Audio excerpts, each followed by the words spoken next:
Please come to order for this July 18th workshop of the Bridgton Planning Board. All rise for the Pledge of Allegiance. I pledge allegiance to the flag of the United States of America and to the republic which stands one nation under God, indivisible, with liberty and justice for all. Thank you. Why don't you join us at the table? All right. And Yeah, there seems to be some room. 1935. there are. There was no pledge of allegiance for before 1935. Yeah, it doesn't look, I'm assuming not everybody's gonna show up at the last I minute. had communicates. We're gonna just hand some things out before we get going too far. Okay, so I have them all on the regulations. Yeah, so these are all different. I'll hand them out so we're not. Okay, and then I think I have, yeah, I have a copy of this, so, okay, there. Okay. Okie dokie, so we have two regular members and two alternate members. So both alternate members, should we need to vote, have voting rights tonight. Okay, so, I think the first order of business, I'm just gonna pull up the agenda.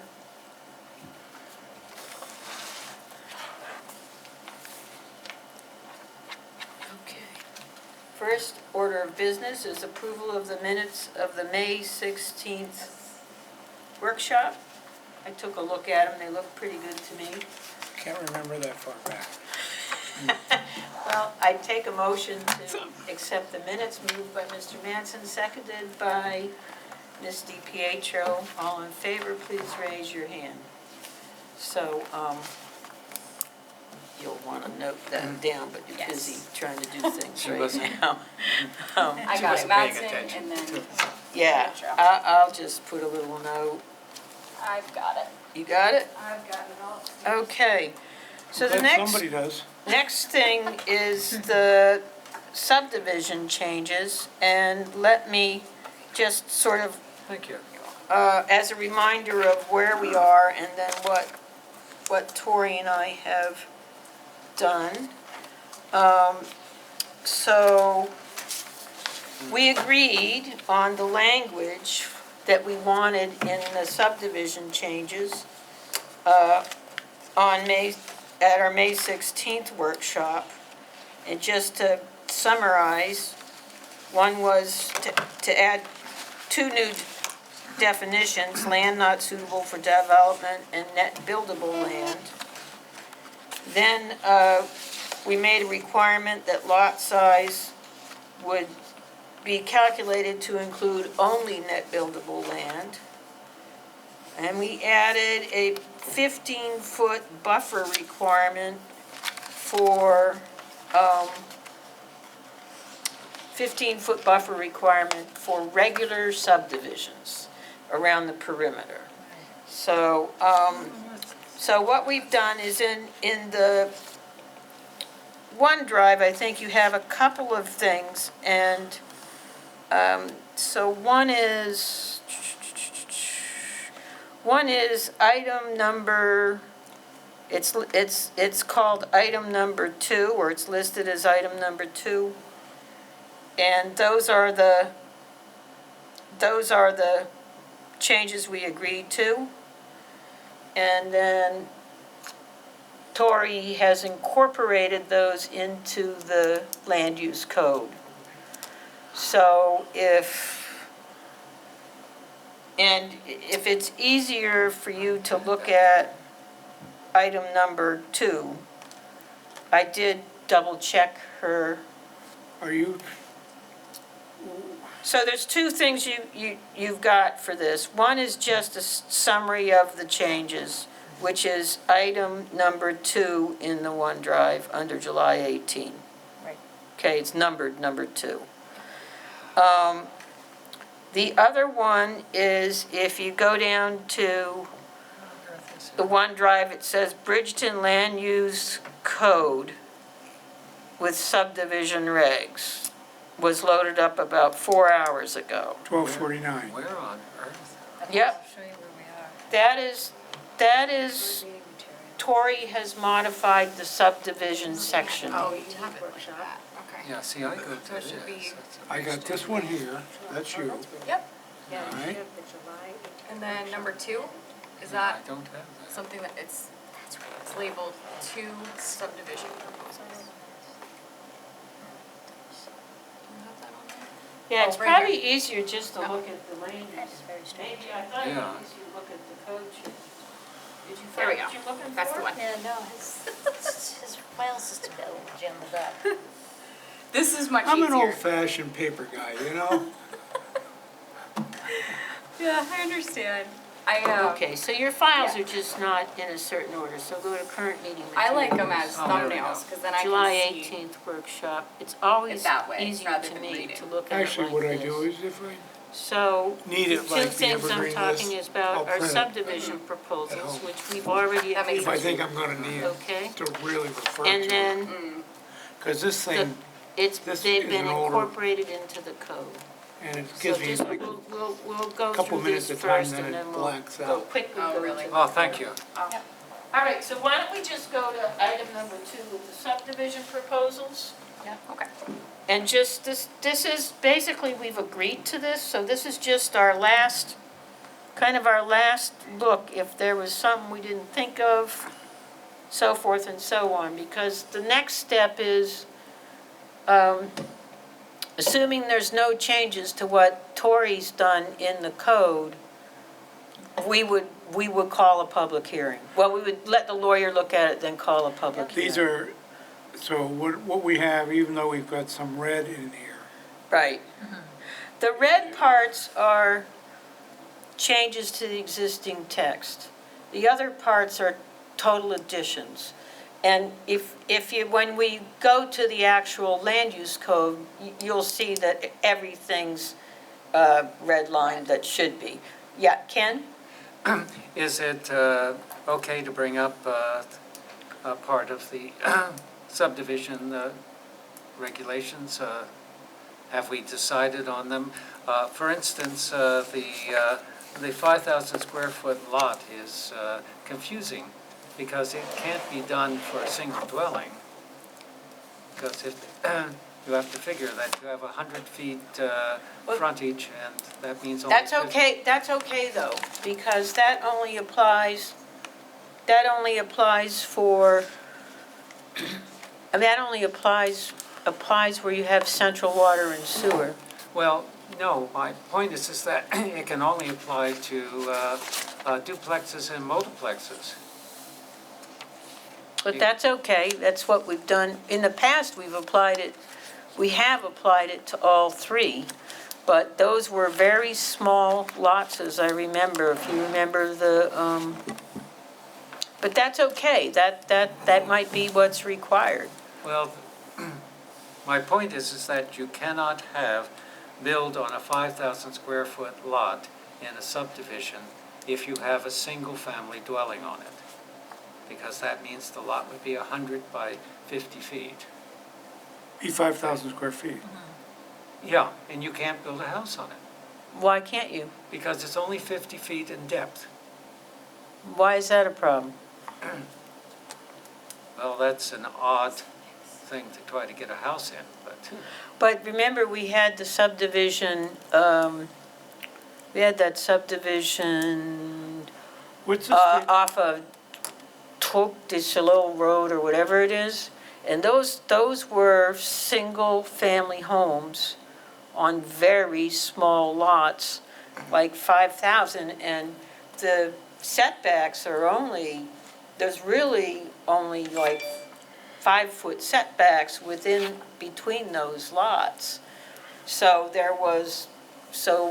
that could have gone to approval. We approved the preliminary plan.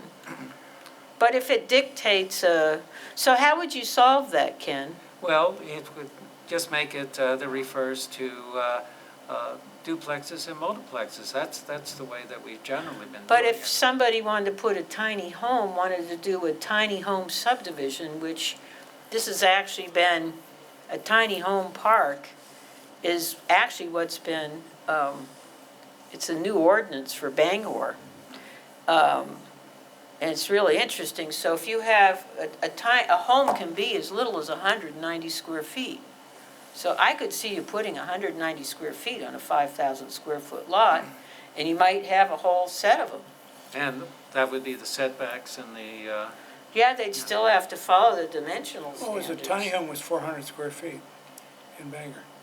Yeah, but that's the maximum size. The minimum size is set by the state, which is 190 square feet. boy, that's, So it's, Those are the it's, typically the on wheels tiny homes. yeah. Yeah. So if you look at the subdivision in, what is it,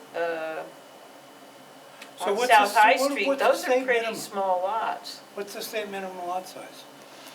It's 20,000 for individual septic and well.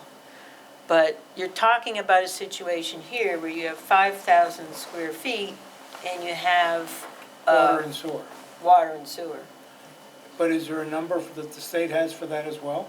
Or is that up to individual communities? No, I don't know the answer to that question. My belief is they don't have a number for that. That's my belief. well, then I concur that you can get a tiny house on that particular Yeah. type.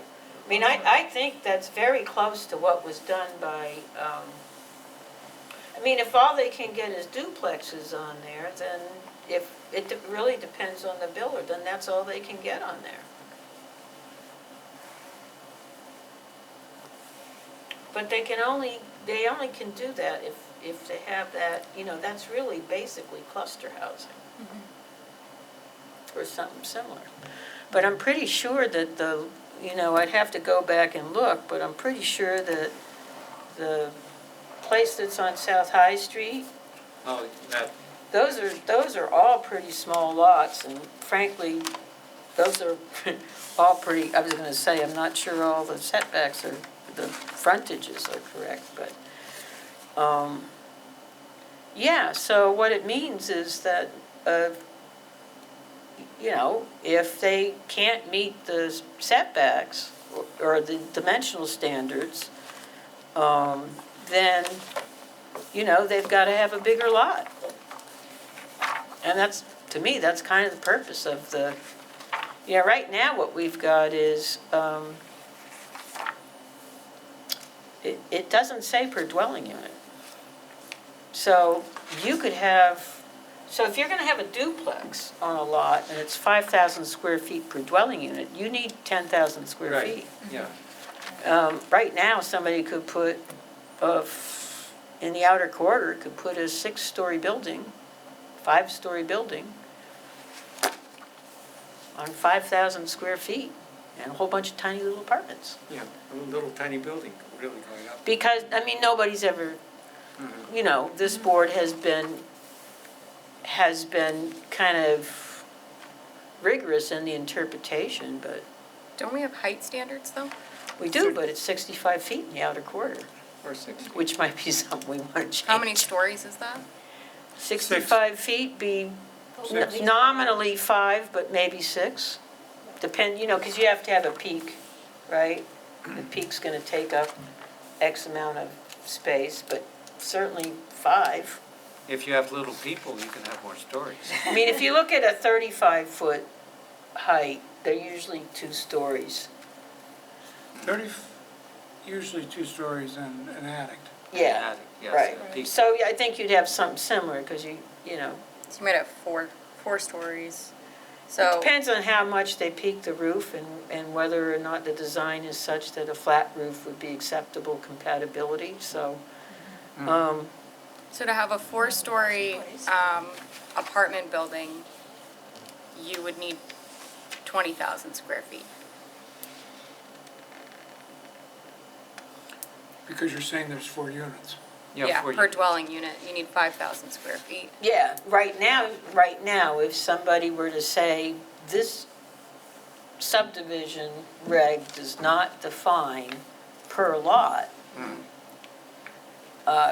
technically, they could put as many as they could fit in 5,000 square feet that met the setbacks. Yes, So- I Yeah. That's why we're changing it essentially. Oh, that's good. I can understand that. I also think that building up isn't such a bad thing sometimes. I don't know that we should discourage that. No, but I also would hate to see a lot of high-rises Yeah, I coming know, into of town. course. Well, yeah, we have height. That was we a have height huge, limits. that was a huge discussion point when the code was, when the code was approved. So the outer quarter's the only, I think is the only thing with 65 feet. There might be one other though, and the inner quarter is actually 45 feet. But, You you know, know, as we can see with MacIver. Well, you start to worry a little bit about uniformity. You don't want the town to look sort Yeah, of of course. haphazard. Of course, I That would understand be that. my point. That's why in a lot of communities, they say the highest church steeple's the highest that you can be in the community. Right, well, we used to have that, but it Makes was hard to sense. Still makes decipher. sense to me. Well, D. Miller would really, really be happy to hear you say that. But,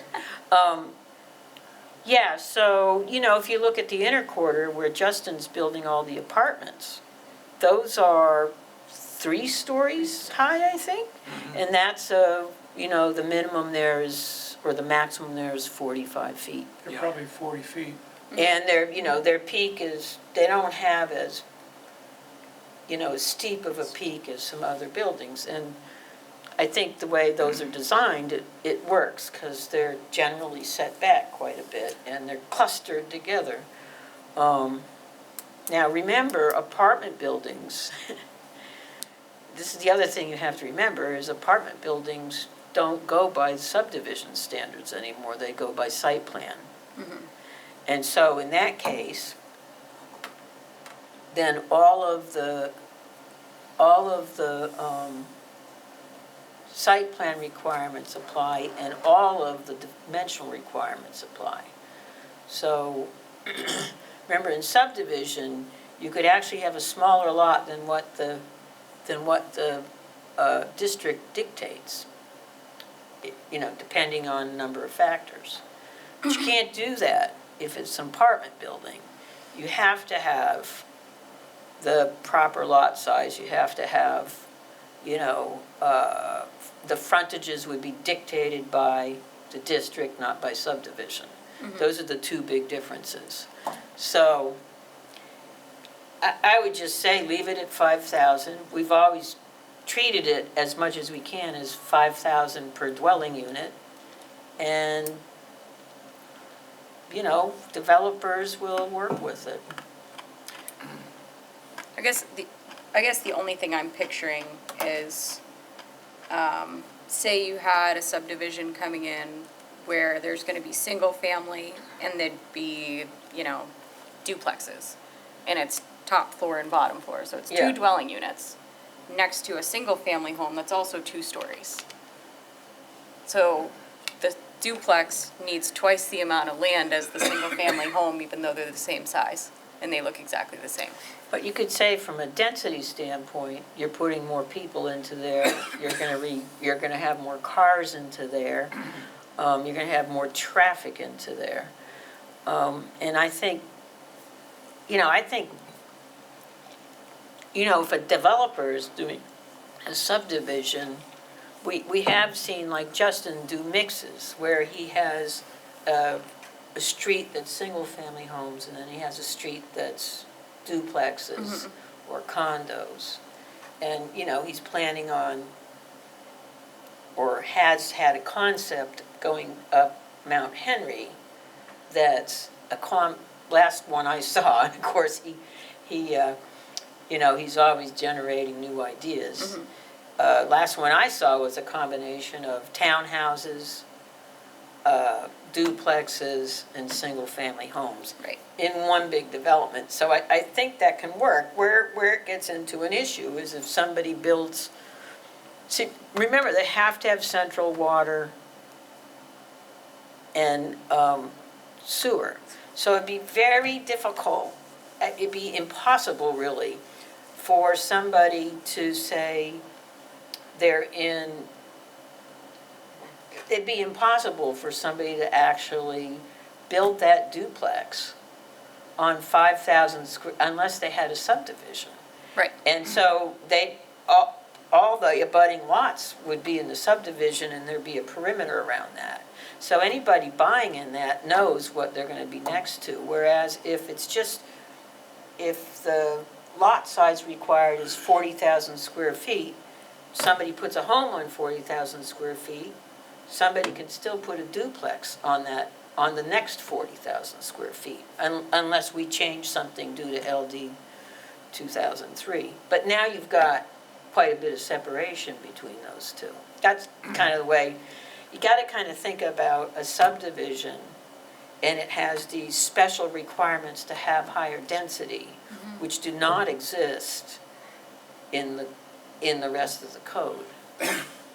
What happens if the subdivision creates its own wastewater system? Their own. They have their own water, Own water and their own sources. they can go to 5,000 square feet, which is what we had with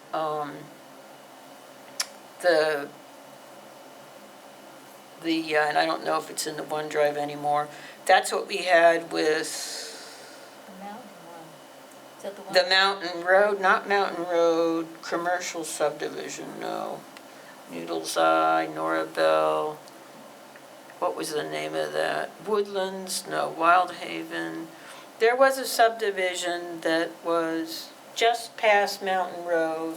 You know, you go back a ways and there's that Tuckerman Dissalone goes up Little Mountain, and there's a field, okay? That's where Chet Homer was gonna do Right. something. that Yeah, there's a field there, and that entire subdivision was On a package system.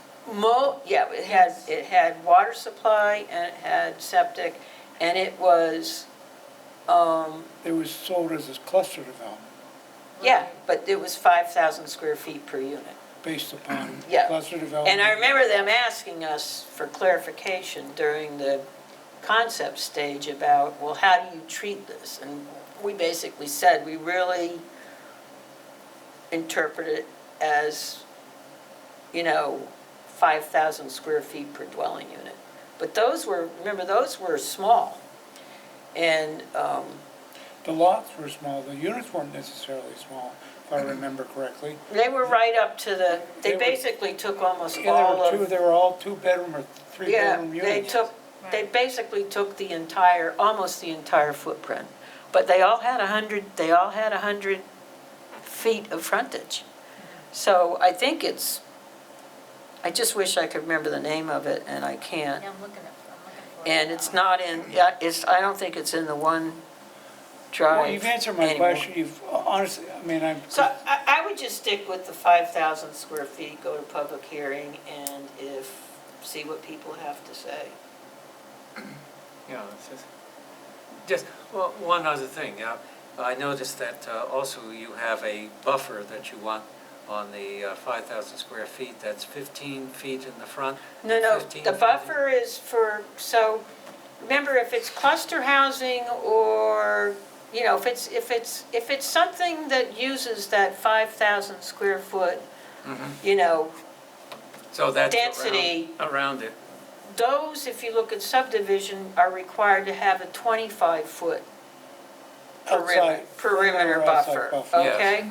So, but if it's a, quote, what I call a regular subdivision, which is just somebody has 5 acres of land, that's gonna be individual septic and a well, so their lot size is dictated by subdivision is 40,000 square feet, right? But there's no requirement for that kind of subdivision to have a perimeter buffer. So what we're doing is tightening this up a little to require a perimeter buffer for those types of subdivisions. So remember the Camp Woodlands subdivision? That did not have a 25-foot perimeter buffer around it, but it just so happened that it had quite a bit of buffer, period. But there was a whole discussion about having 30 feet of buffer, between the abutters. That doesn't exist. The Kimball Road subdivision, which is 5 lots on 5 acres, that has no perimeter buffer, because we don't require it for those types of subdivisions. So what we've done, what we agreed to previously, was we would require a minimum 15-foot buffer for those, For the perimeter or the front only? perimeter. Perimeter.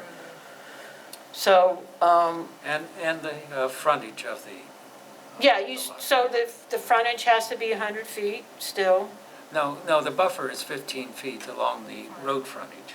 No, it's a perimeter buffer. Well, it says road frontage. That's, It says a buffer strip of at least 15 feet is required along the existing road frontage and along the perimeter of the land area for which the subdivision is proposed. Yeah, so the existing road frontage has a 15-foot buffer. They both do. That's the way I read it. Because it says "and." So you don't know, this is exact language that's already in the subdivision. And it's essentially a perimeter buffer, but it might be worded that way because you don't really know the shape of the subdivision until you design it. So what it's basically saying is you have to have it along the road and around every Yeah, side. that's right. So I think it's a perimeter buffer. It also, so we copied this directly from what's already required for the other types of subdivisions. So, except we made it 15 feet instead of 25, because it's generally a less dense thing. But that would prevent, for instance, 5 homes being built in a field within 75 feet each other and 75 feet back from the road, and with no buffer at all for the abutters or the people across the street. And that's why we decided to do that. Make sense? What, you want a bigger buffer? Well, of course.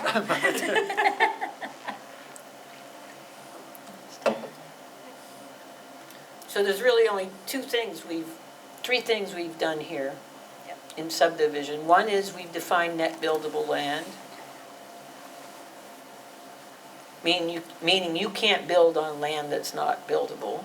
2, we've said lot sizes per dwelling unit. And 3, we've said you have to have a perimeter buffer, 15-foot perimeter buffer around a regular subdivision. Okay. Okay? Does that make sense to everybody? Oh, yes. I like the 25, but that's okay. Well, my first thought was, I think our thought was some buffer was better than no buffer, and that, so I started thinking about this, and maybe this is one question I have. So when they come with the plans, they would have to show this 15-foot perimeter buffer. And if one doesn't, if the only thing the buffer is grass, something has to be planted, which is exactly the way it is for all the other subdivision types. So the question is, with that kind of subdivision, if it doesn't include the house plans, who's responsible for assuring that the buffer is implemented? And my thought, when I asked this question to myself, is that it should be the developer. It should be the person subdividing the land. Because I think it would be very difficult. So, they're going to subdivide the land. They're going to have some level of infrastructure or not, depending on where it is. And a buffer is a type of infrastructure. So for me, that if I was interpreting that, I would say the developer has to assure the buffer's there, not the individual buying the property, because I think you don't want to buy you could buy the property and the deed would say there has to be a buffer, but usually the way that works is it shows the buffer on your deed, but what it's really saying is you can't cut that buffer. It's never asking you to install a buffer. Right, yeah, that's, So, but question I had was, should we add something that says it's the developer's responsibility? It's, to me, it's implied, but I don't know. What do you guys think? What are the side yard requirements? What's that? What's the side yard requirements for buildings on that lot? The side what requirements? Side yard, Side yard, mean the setback? yeah. It depends on the, on the district. Because setbacks follow the land use code. The only thing dictated by subdivision is lot size reductions, buffers, but in terms of the only dimensional standards dictated by subdivision are the lot sizes and the frontages. So things like setbacks and all of that, setbacks, height, blah, blah, blah. You take 15 feet out of a 40,000 foot lot, you're taking a huge piece of land out of the lot. But the setbacks, if you look at the setbacks, But I'm just saying the buffer itself, you're saying that you can't do anything in the buffer. right, but you can't do anything in the setback either. So what you're asking is for somebody to essentially plant a buffer in the setback.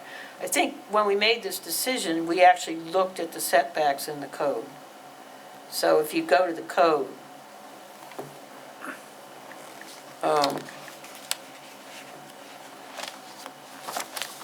I guess it's good this sat for a while, because now everybody's asking questions they didn't ask before. So if you go to the code, and you have to go to this, It's on the table, right? yeah, go to the table. You know what page it is? 42. So it's where it starts. 43 is where. So if you look at these setbacks, they are all, except for DVN and DVB1, they are all 15 or higher. So what that means, and Lakeside neighborhood has 10 on the sides, but what that means is the setbacks in everywhere but downtown are already defining a smaller lot. So what you're doing is just, you're making sure that you have a buffer in that setback. You can't put anything in the setback anyway. And I don't know that there's, if you look at DVB1 and DVB2, where is there going to be a subdivision in those areas? Anything you had would probably be an apartment building and it would go to site plan. And it would just follow the setbacks. It wouldn't follow a buffer. Do you see what I'm saying? Oh, I'm looking at the table. And I do want to see what you're saying. You do or you don't? I do. tables on You what do. page? Yeah. So what you're defining, so where we've had the issue, which is where we have the most land, and that's in the rural neighborhood, which has a 75-foot setback in the front A tick. and 25 around the sides. Problems with it. So in essence, they're just taking a portion of that setback and making sure it's a buffer. Oh, yes. He screwed it up. I just don't want something to end up being more restrictive. The only place you'd see it being more restrictive is in Lakeside neighborhood, and that might be a good thing. If somebody's gonna have 30 acres of subdivision with 1 acre lots, because there's no septic out there, and there's I agree with you. you're talking an extra 5 feet. It's interesting how many in the Lakeside neighborhood, how many lots we have in this town. Yeah. I mean, It's the largest. so, a lot of them are not subdivisions, and then some of them are. Numbers. I mean, our subdivision, you know, Lakeside neighborhood it's, has 2,100 lots. oh yeah, That's huge. and rural neighborhoods even more. 20, actually not much more, difference of 9. Well, I thought it was like 2,800 when I looked. No, I did all the calculations from the spreadsheet. So, anyway, my vote is we should just adopt the 15 feet, I'm fine with that. okay? I think it's a good start. We'll hear from the public hearing. I think where the concerns are in lakeside neighborhood, rural neighborhood, mixed-use district, there would be a big concern if somebody, so if somebody took the famous field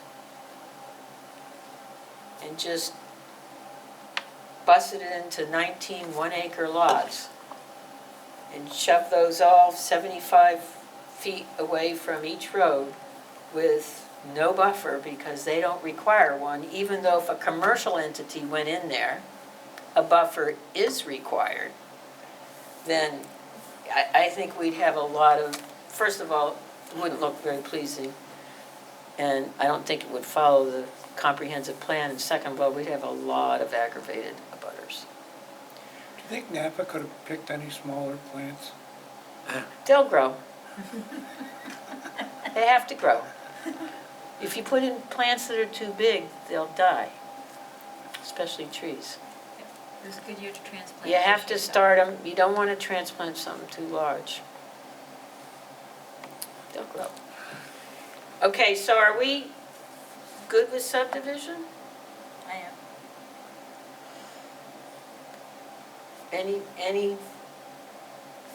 Any further questions? So Tori has already put this into the code. Does anybody want to take a quick look, or do we trust that Tori and I actually did this properly? You might take a.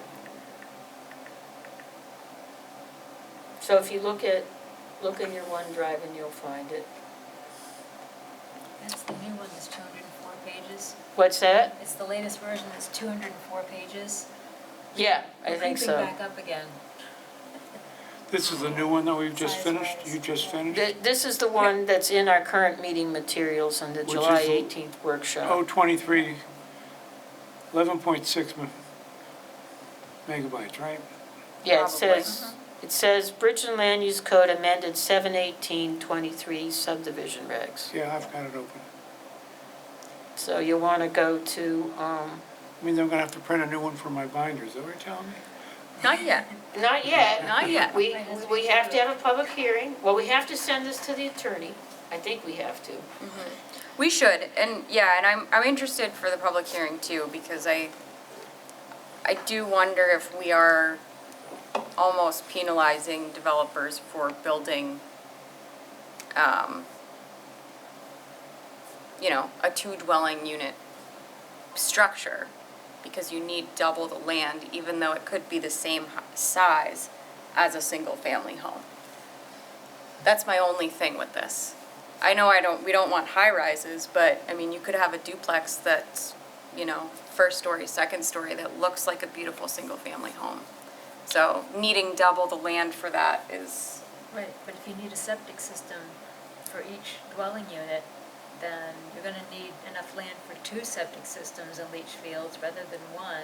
And you have Right. to have setbacks if they have individual wells, so. It's actually a bit of an You're gonna be in advantage, trouble. because if Well, it's this is- within a subdivision, I'm talking about the central system. yeah. But what I'm saying is relative to what they could do without having a subdivision made, it's an advantage, because they can put such a higher density in there, which they couldn't otherwise do. So I think what'll happen is exactly what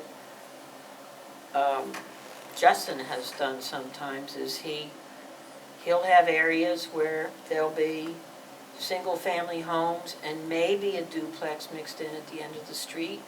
He designs the lot sizes for that, and then, there'll be there'll be other areas that are larger lots, or smaller. It kind of makes sense to me because you are gonna have more impact. So, and then, if they build if they build something that's,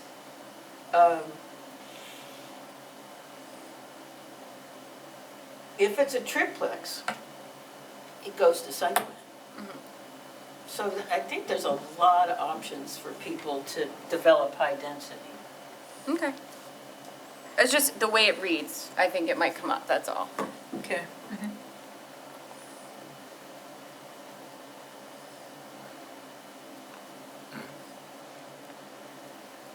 All right, so I've already looked at the code. I went to the definitions to see where Tori had added those, and then I went to the language in subdivision.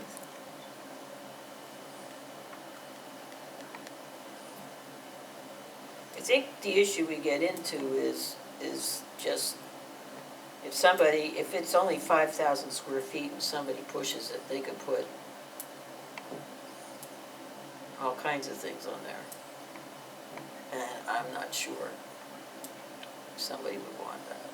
That would define that you could have a 1 acre subdivision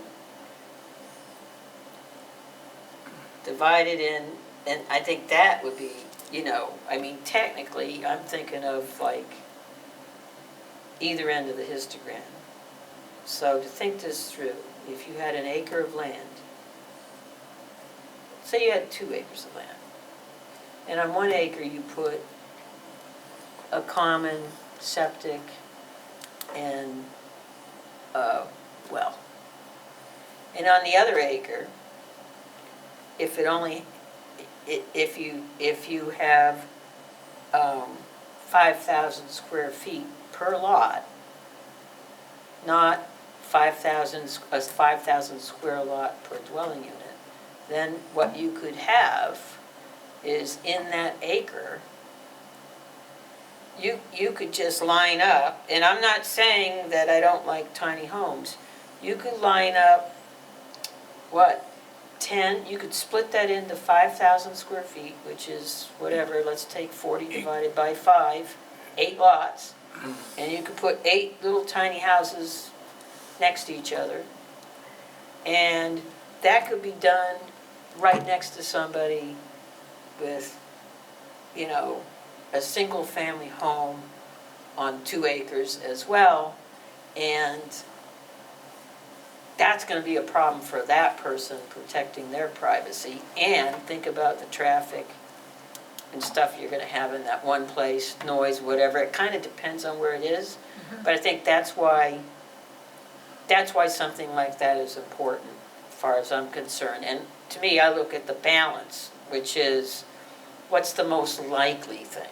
The most likely thing is somebody's going to have a large tract of land, and they're going to sign the subdivision that they think maximizes, their payback, or is, whether it's they want to build beautiful homes that cost a ton of money, like Camp Woodlands, on, acre and a half lots, or whether they want to build less expensive homes or dwelling units and really maximize the number.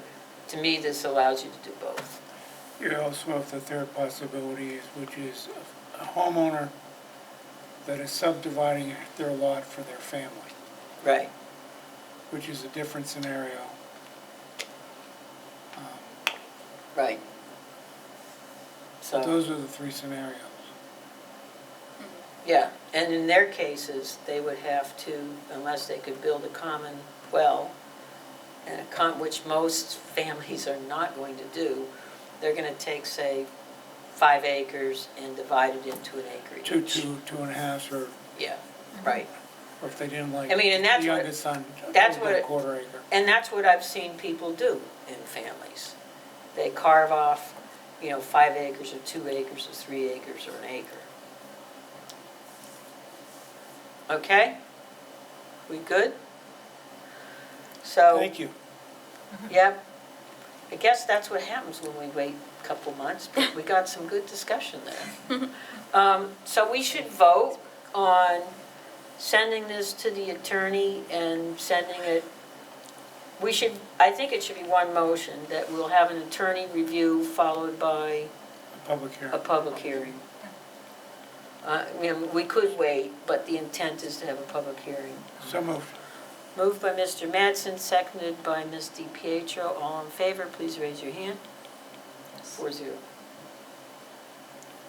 Obviously, if the lawyer comes back with something really Changes, then crazy, we the gotta- public hearing will be, Well, we didn't You set know, the date take- for the public hearing. yeah, we don't want to do that till we hear back from them. We don't know how busy they are. Okay. Well. So, the next thing we had was the LD 2003 proposals, and that is item number 3 in your OneDrive for tonight.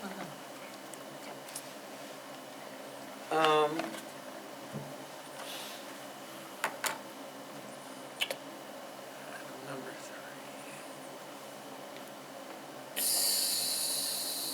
3. Number 3.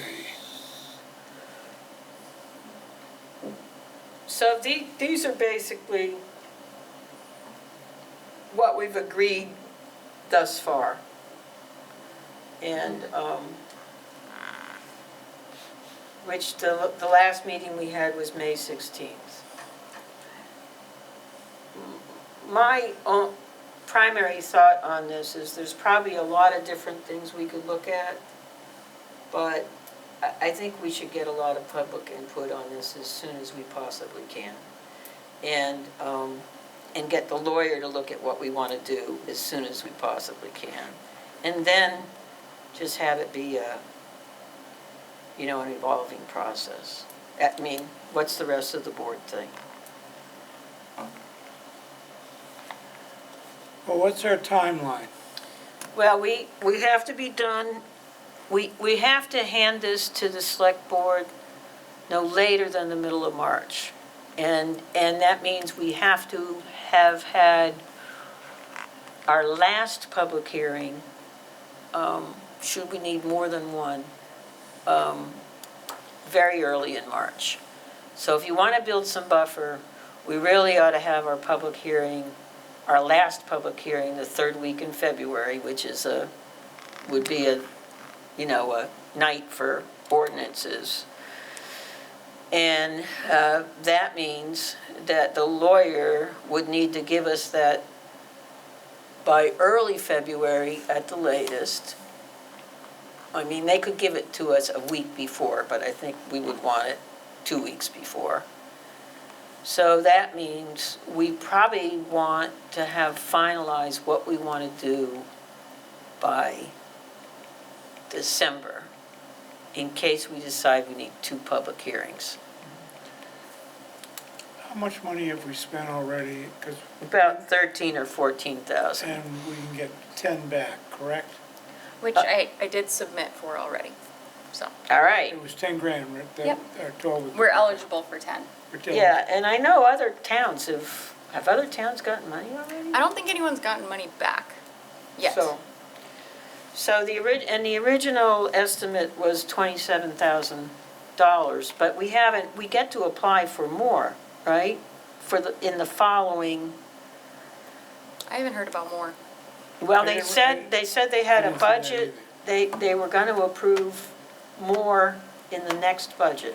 So I think the 10,000 you're applying for is this year's legislative budget, and I have to check to make sure it flew, but they said they were approving, in fact, the way the DECD people spoke, it sounded like it was a done deal, that there would be another X number of million the following year, but at least, we Could could, be another bucket of money to. it'd be good to confirm that, because then, Okay.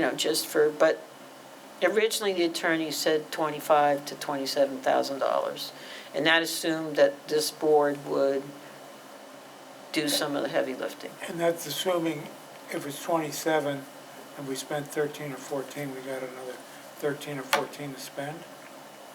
Perhaps. Well, or they have to sit, or they're gonna have to redo their estimate if they see something Of course, different. I mean, attorneys can always redo their estimates. I think Tori shared with me, and I would agree, we should try to keep the first proposal as simple and straightforward as possible. Do the minimum requirements. That's why I'm talking about the money. Yeah. Yeah, I And think- and you know, we've pretty much done that with what we've got here. The most simple route possible for this first round, just to be compliant. And then if we want to add more and be more stringent later, we can. But as far as the legality of it and not overloading Brenda, I think it's in our best interest to Right. try and just be compliant. The And- growth areas in town are what districts? I think it tells us in here, our growth areas, if I remember correctly, are Inner Corridor, Yep. Downtown Village Business 1, Downtown Village Business 2, and DVN. DVN, Yep. Yeah, You get DVN. downtown village which is a little neighborhood. scary, but that's okay. Uh-huh. It is. But the rest is not. The rest is not. Yeah, well, those are the 4 districts where public water is pretty widely available, and public sewer theoretically will be widely available, but we don't know completely what the boundaries are yet for those, or the capacities. So, District 2, DVBD2, average lot size is 8.9 acres. Of all Yeah, the but lots. what's the histogram look like? Because see, that's why I did this. I know, I see you did the history, I see that. Yeah, the reason I did this, and this is, Sorry. I didn't do that neighborhood, is, rural neighborhood has as many lots between 10 and 100 as it does between 1 and 2. And in fact, most of the rural neighborhood, if you were to divide this out, is 3 acres or more. Yeah, actually, it's an 11-acre average for rural neighborhoods. Yeah, Of all but the you've got quite a few large lots in I there. know, in order to do it properly, you need to take the large lots. Whereas Inner Corridor, which is a growth area, which we said Yeah, we wanted to incorporate lot area per dwelling unit. So if I look at that, the majority of the lots are, there's if not, I were to add these up, are less than an acre. there's not that many lots in the inner corridor.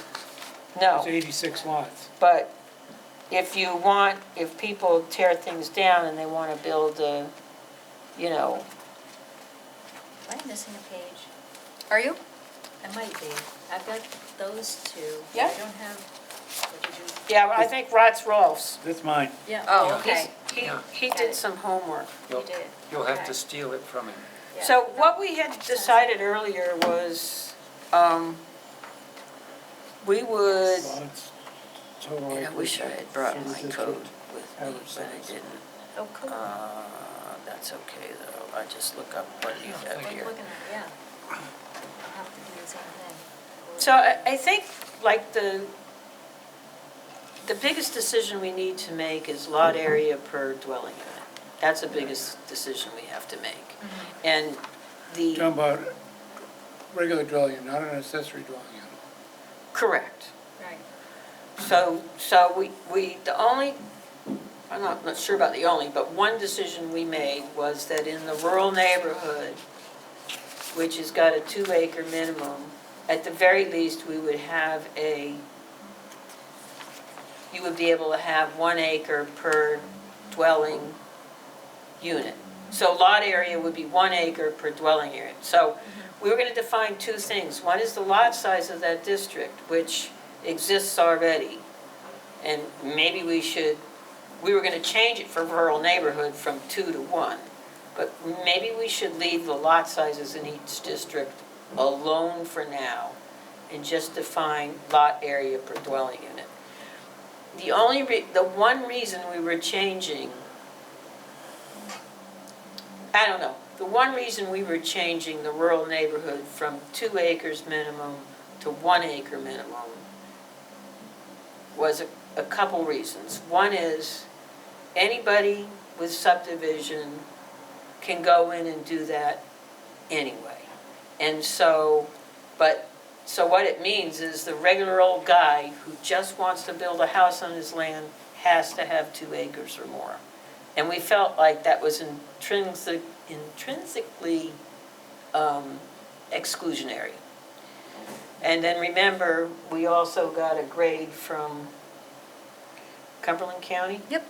And that was the only lot size they flagged as exclusionary. So we actually had a vote at this board and voted that we would change the lot size in the rural neighborhood from 2 acres to 1 acre. And the lot area per home would be 1 acre. So what that would do is make it equivalent. It would allow people to not have to subdivide their land in order to put a house on it.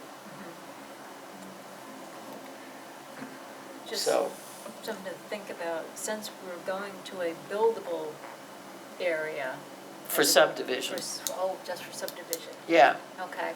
But you Not for shouldn't, everything. you shouldn't be, single-family homes, I mean, that's really, that is permitted by Brenda. So, I imagine she doesn't allow you to, she knows the DEP rules, so I don't think you would be able to build in a wetland or in, But why wouldn't we have net buildable area and defining it everywhere in town? you could. I mean, I'm just saying, I think she was if one of- excited about it, to be honest. She What? was? Yeah. one of the things, preserving wetlands is a very important thing. And, I look at L 2003, I look at the 3 growth districts, is that we should be doing everything that we can To get everything in there. to get the growth there, all right? And we should also, as we do this, also protect the land area in town of things like wetlands and stuff. So, I mean, nothing drives me more crazy than somebody builds in a wetland. Right. I mean, it isn't that I'm against the development, it's actually contrary, I am for development. And I'm all for the development in these, where we want the development to happen. And that's one of the things that we need as a board, to think about where we want it to happen. And then write our ordinance to fit what we think is best for the community.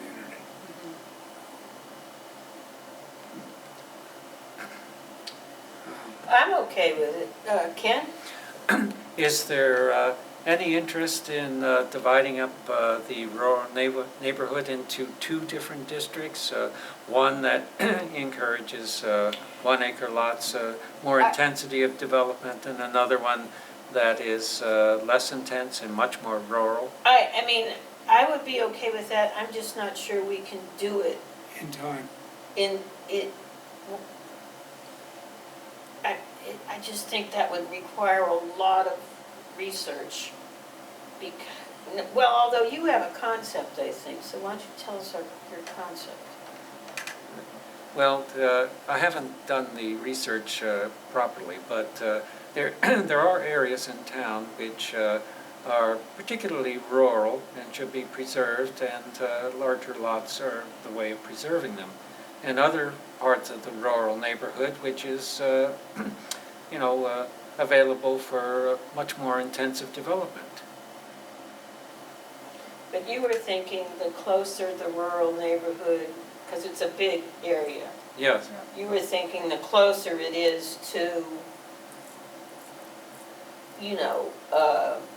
the downtown area, or say the growth neighborhoods, maybe those would have like the 1 acre lot size, and that some of them that are in the far reaches Yes. would have the 2 acre. Yeah, far something reaches, like you know, that. The rural part of, Yes, Right. and there, of course, are some major roads that go through the rural area, and maybe those major roads could experience better, more development than back roads. Actually, there are sometimes when you, if you did some work in seeing what people thought were the best attributes of a community, you know, a lot of times it's, for example, the road that comes from Freiburg here. The ruralness and the trees and that, you know, creates an atmosphere.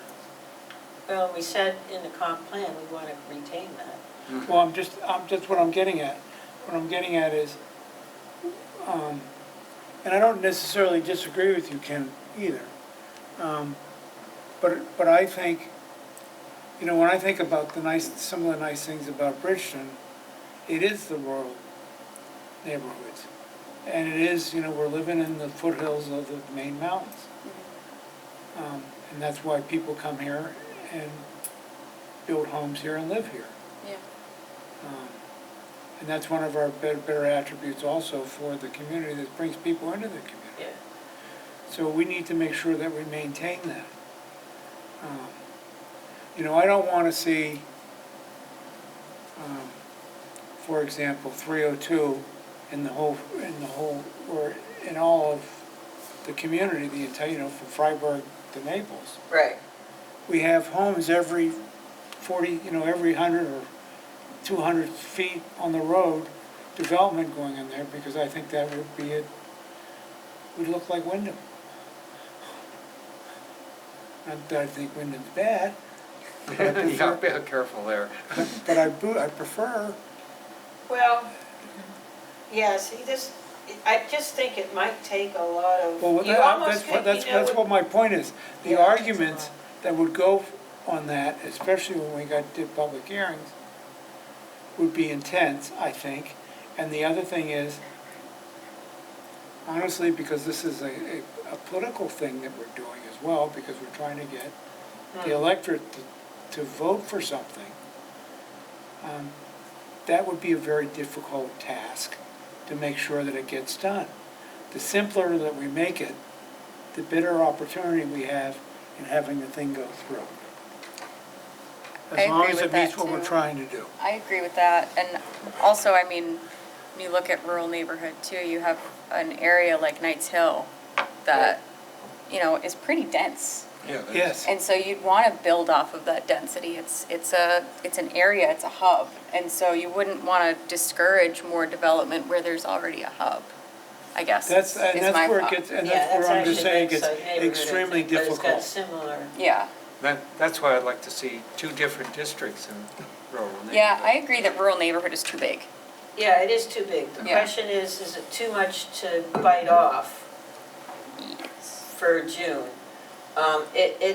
It would almost be better to have, on the other hand, I hate to wait till the comp plan's done, which is gonna be, I know, 2025. because we're you talking could just a feel long me time. about to say it, but, I mean, we do have a team of professionals coming in and looking at, you know, they're gonna look at our future land use map, and I think that it's worth, you know, spending the it's only 18 months.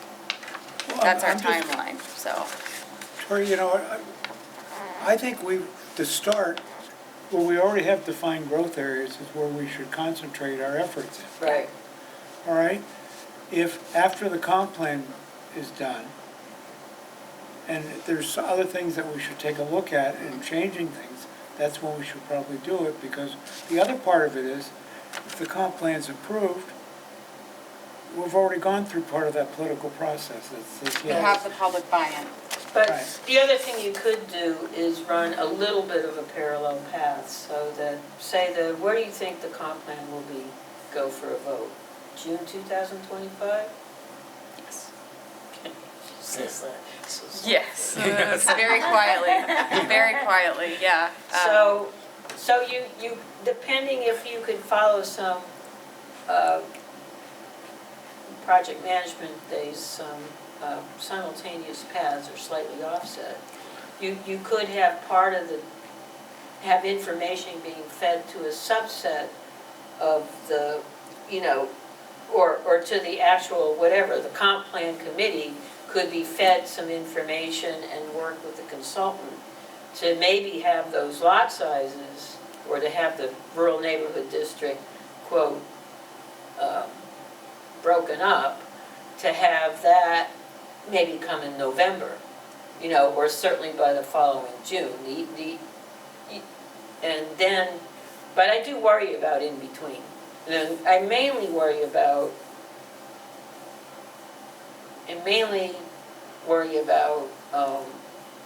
two things. One thing that has to do with LD 2003, and the other that has maybe nothing to do with LD 2003.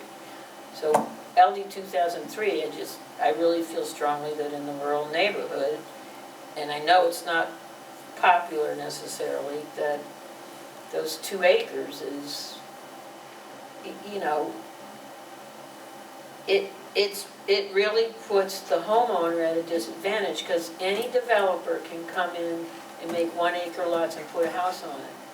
Anybody. Yeah. And so you can't stop that unless you say that subdivisions in the rural neighborhood have to have a minimum of 2 acres.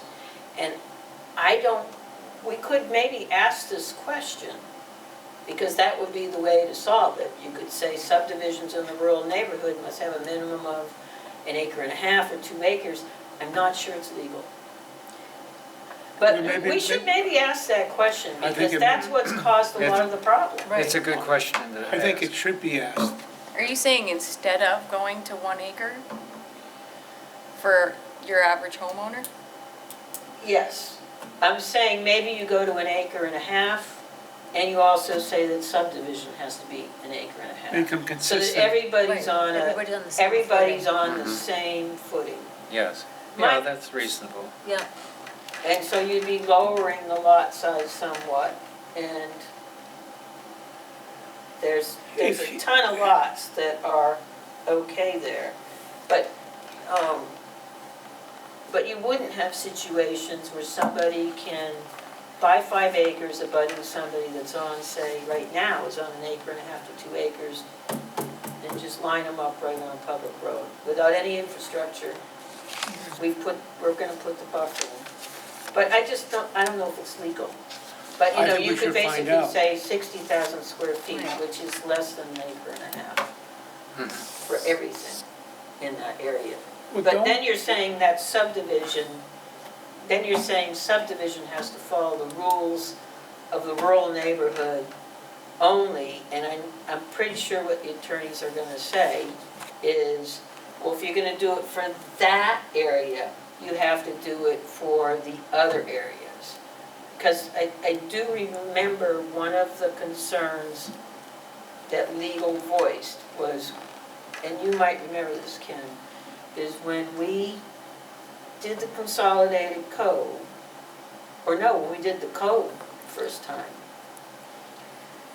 legal basically told us it was a policy change to have the subdivision dimensional standards be different than what's in the code, and that includes lot size. Mhm. But I think we ought to ask them the question. It's a good question, and You know, because what that would mean is then you could have a really small lot size in some areas, even smaller than the 5,000. Isn't that what L 2003 wants?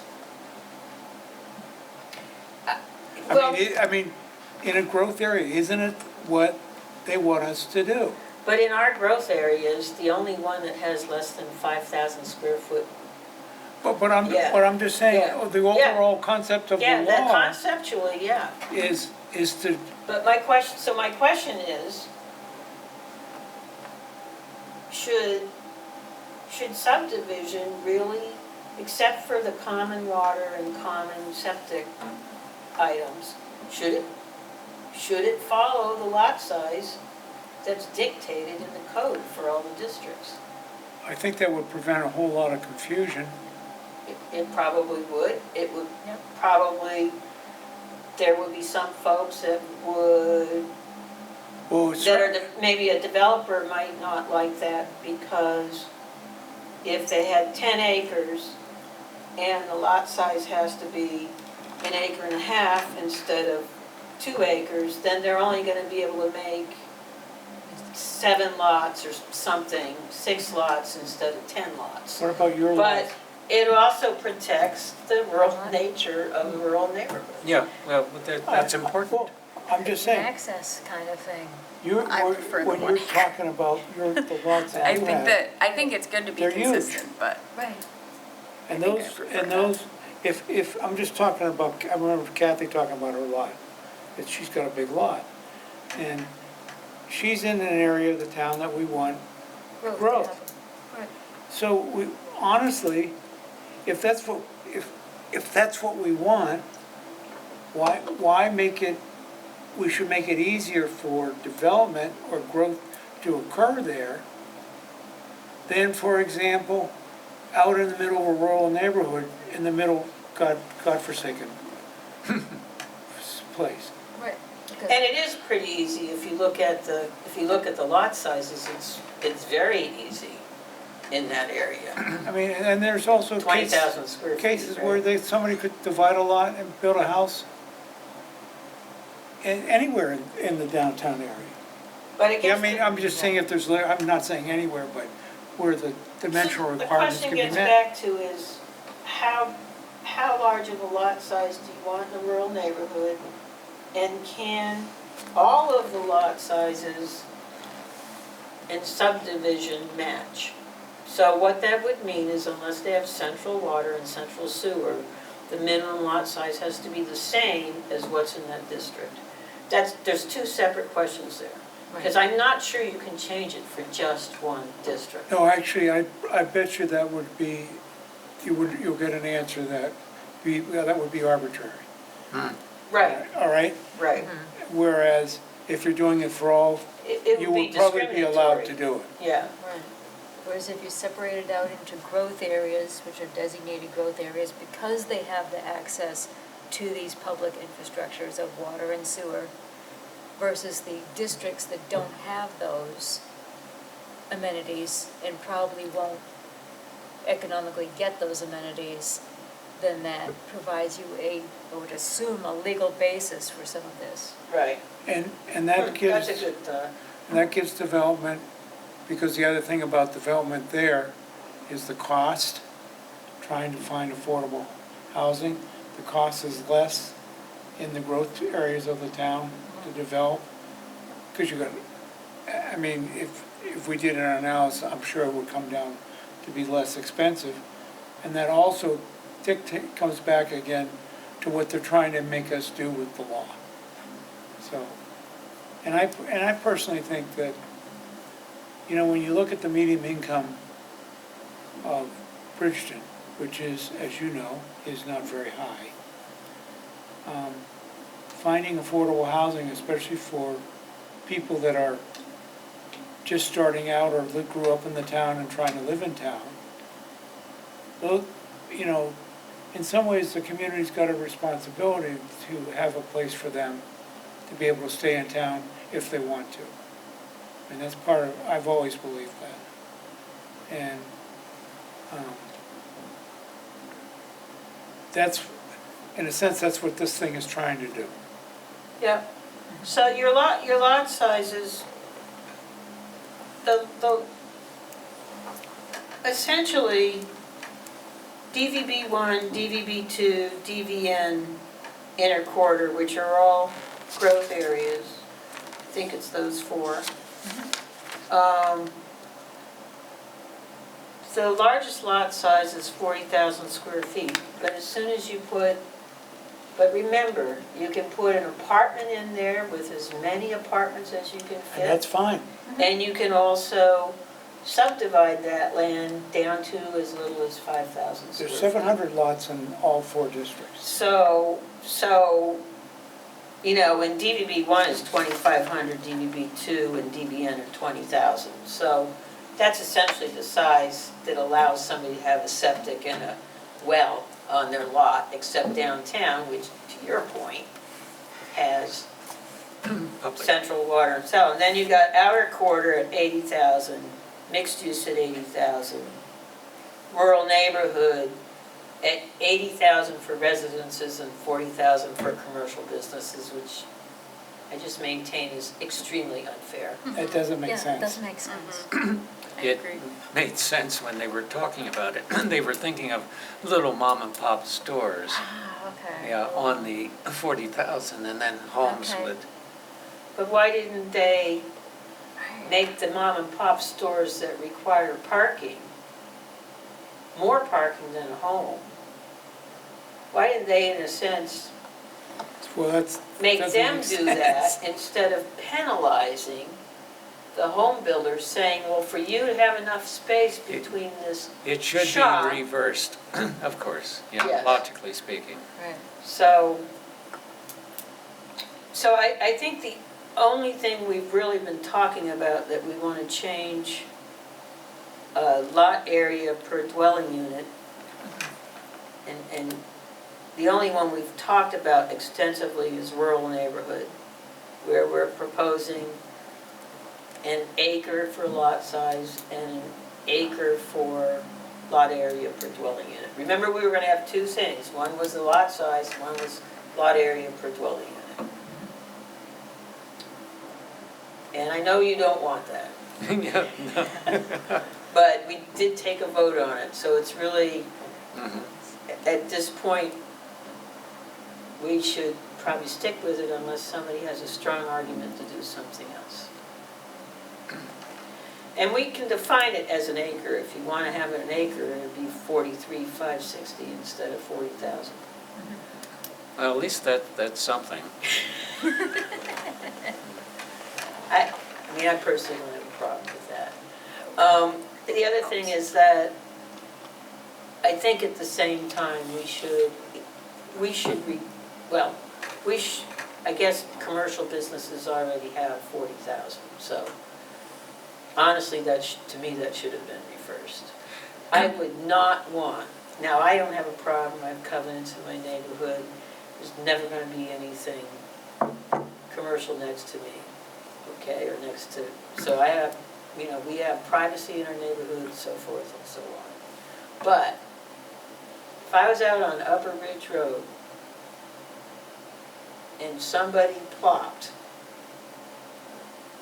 a little store with 15 parking spaces next to my 2-acre lot, I probably wouldn't be real happy about what's going on with the value of my lot. If they had good pizza, maybe. If they had good pizza, not to say that would actually be attractive to somebody to do that way out there. Yeah, the original intention for the 40,000 was to make sure that it wasn't a large store or a large business. Keep them So- relatively Okay, small. like- We're always scared of a Walmart. So are we agreed to sticking with that? With, What, An acre, and change rural neighborhood from 80,000 square feet to an acre.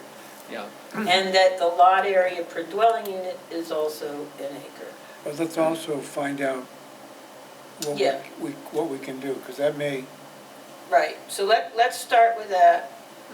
We haven't really decided the other neighborhoods, but you have the data to decide it. yeah. Yep. And, Um, and I don't really agree, so, I but know three of you you don't. do. That's I know. fine. what don't you agree? To the 1 acre You think it diminishment. should be 2? Yes. So you think it should all, I'm just trying to understand. Yeah, go for it. This is So what you we've think it should- discussed more than anything else. So you think it It's should be obviously, 2 acres for either home or commercial in the residential neighborhood? Not In the rural, rural neighborhood? yes.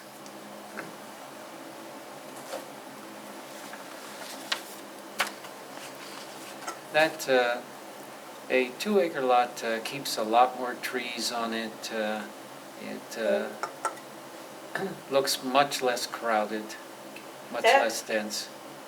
that means almost half of the rural neighborhood, if those lots were empty, they couldn't have a dwelling unit on them. If you need if you need if you need 2 acres, minimum lot size, and you only have an acre, does that mean you can't build a house? I guess what you would say is you have a non-conforming lot. So you could build on a non-conforming lot. Right, yeah, generally the 1 acre would have been, So what you would have is you would have something like, the number is 124, 300, 290 and 124 is like, 414 or something. Then you gotta add 387. So you already have 800 lots, you have at least 1/3 of that is gonna build on less than 2 acres anyway. It comes back to what we were talking about earlier, dividing it into 2. Right. Because if we also looked at this closer and saw where those smaller lots were, I would be willing to guess that they're closer to town. one would think so, yes. Some are, Yeah. but some of them might be, Knights Hill might have some parts of it in rural. And they would all be neighborhood. grandfathered anyway. Yeah. If we Generally. changed anything, they'd all be grandfathered. Mhm. Right. So, I think there's a few in South Bridgton that I can think of. Yeah, and this, with a 2 acre lot, remember, they can build accessory dwelling units, 2 on it, so. But we're only allowing 1 accessory dwelling unit per lot right now. Okay, or, That's what we decided, is let's start there and not with one. end up and see what happens. Yeah, but at least that allows families to have another residence, sort of, another dwelling unit. Well, yeah. Don't want to call it a residence. No, I guess not. what? Dwelling units are what we're talking about these days. I mean, if we leave it, if we go down to 1 acre and then later on we have certain districts that we create that are 2 acres, Rolf is right, all those, even in the new district that requires 2 acres,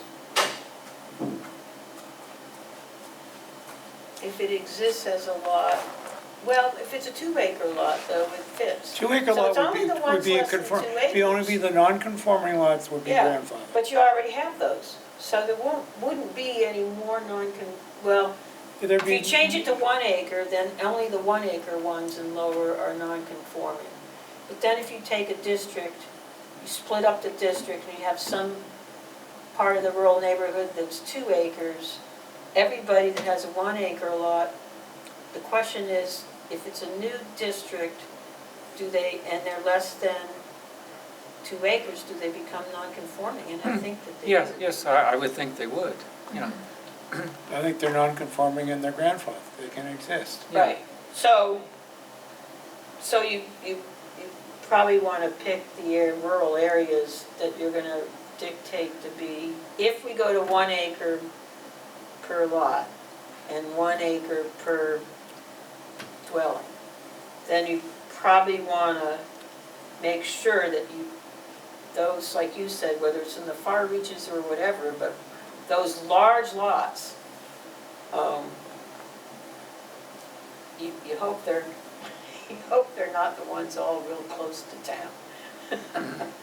Because once we take this down to 1 acre, when we create a new district, and it's 2 acres, then, Well, that's why we They're need all to gonna look at the be- map. you know, Well, you'd have to do some research first and see what lots are where.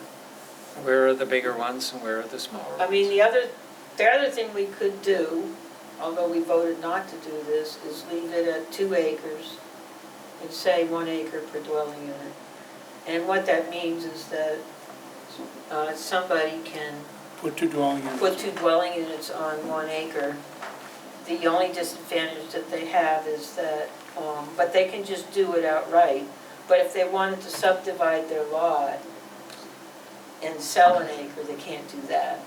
But if somebody that's a subdivider, that's a developer, can go through subdivision and do Right. it. So there is a route, but it's a more expensive route. So that's the other option. Still Well, I think- benefiting the developers more.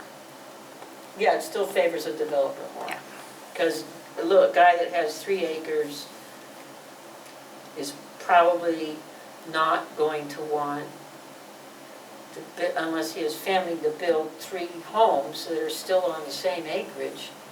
And who's gonna wanna buy a home that the deed is, it's not their property? I'm just, the family subdivisions, that's really not a problem here. No, it's, as you say, it's the big, It's the inequity between a developer and the average Joe who would like to subdivide their lot, but can't. and that goes back to fixing it. Right. So you go to 1 acre and then you study splitting up the rural neighborhood into more than 1 district. So then I'm in downtown. And I got a 5,000 square foot lot. I can divide that into 2, right? No, it depends, to subdivide it? Yeah. No, you can't. If we change the law, to change the ordinance to reflect the dimensional requirements based upon the district, or what the subdivision, Yeah, then you could, yes. yeah, Yes. that's what, because Then that you was could. one of our questions. You could put two dwelling units on 2,500, excuse me. You could split the 5,000 into to 2 lots. 2,500 and put a dwelling unit on each. But that's why dwelling area per dwelling unit, lot area per dwelling unit is important. Because Or is that something we want or not want? well, we said we did want it, because we said it was the only way we really had to control what you would call very haphazard growth. So if you don't have that, then in a growth area, somebody can plop 4 dwelling units down. And you might not want that in some empty lots on the growth area. Because if they're each would be 2,500 square feet. Right. That's why we didn't want to do that. That's why we said, we don't want 4 dwelling units on 2,500 square feet. They can put an apartment building on 2,500 square feet with 4 dwelling units. So there's plenty of options to have higher density. Is But- that, I guess with that though, there could be an option for someone to actually build and own a home if it was a smaller lot area.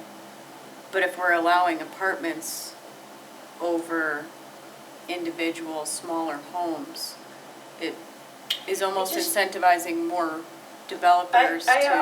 I almost think, except for the rural neighborhood, and this is just me, that right now all the districts require, whatever the lot size is, you can put 1 dwelling unit on it and an accessory dwelling unit. I would be hesitant to make the lot area per dwelling unit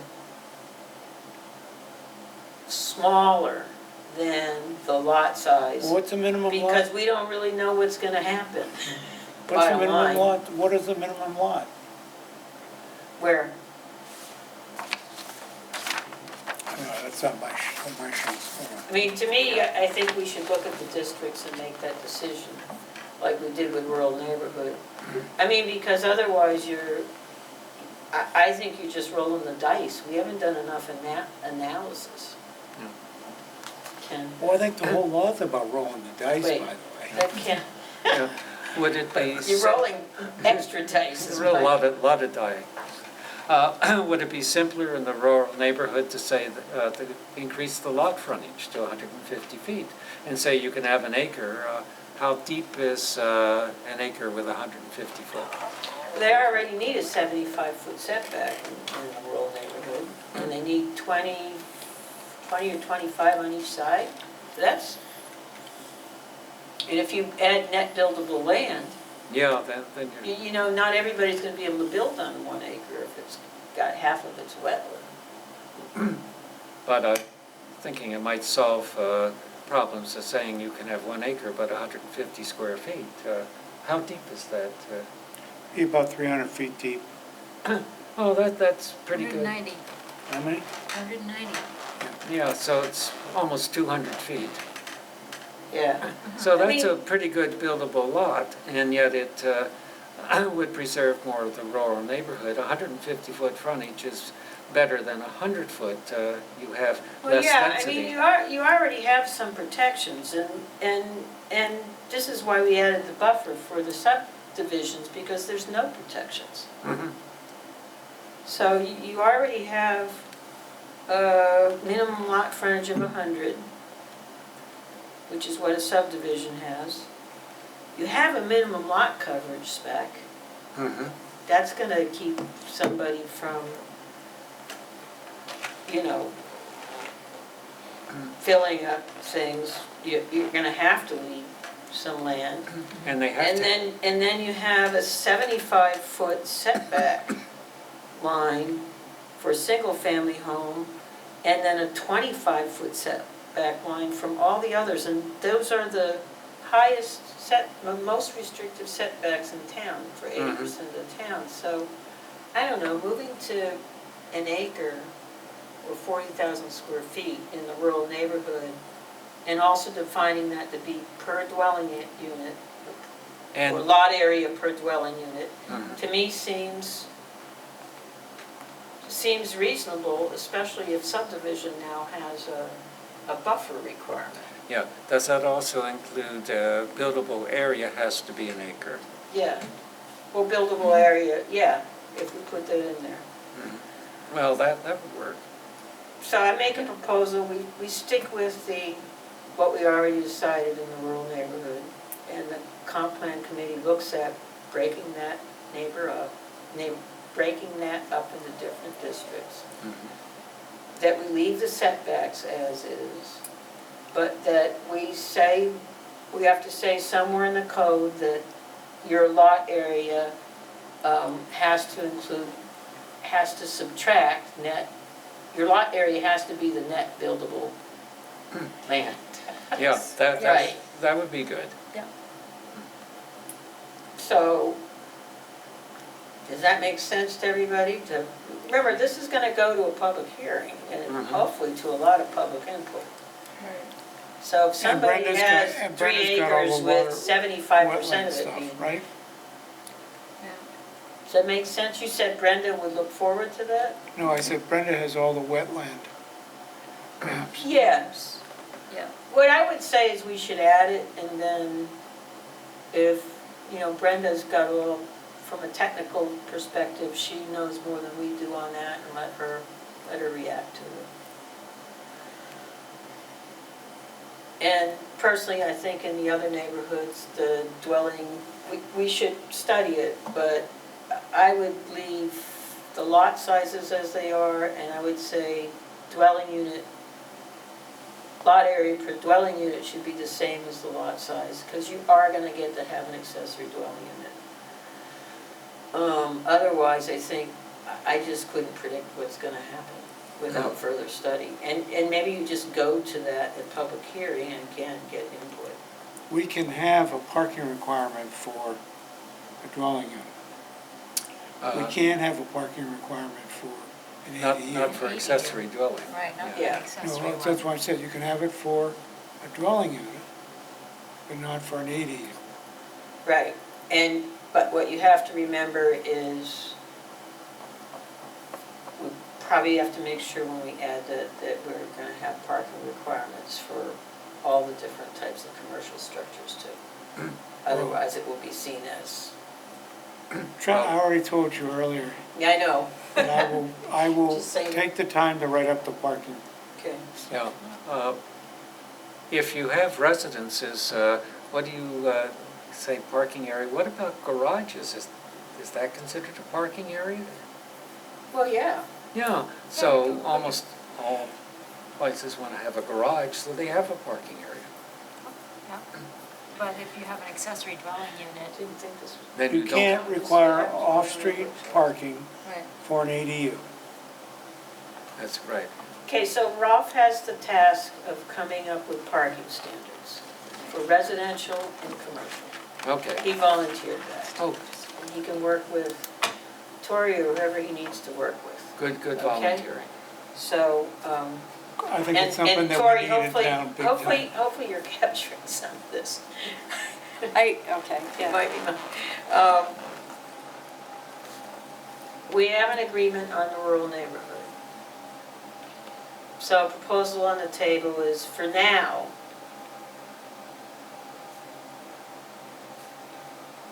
well, I guess I need your input. Do you want to say that lot area per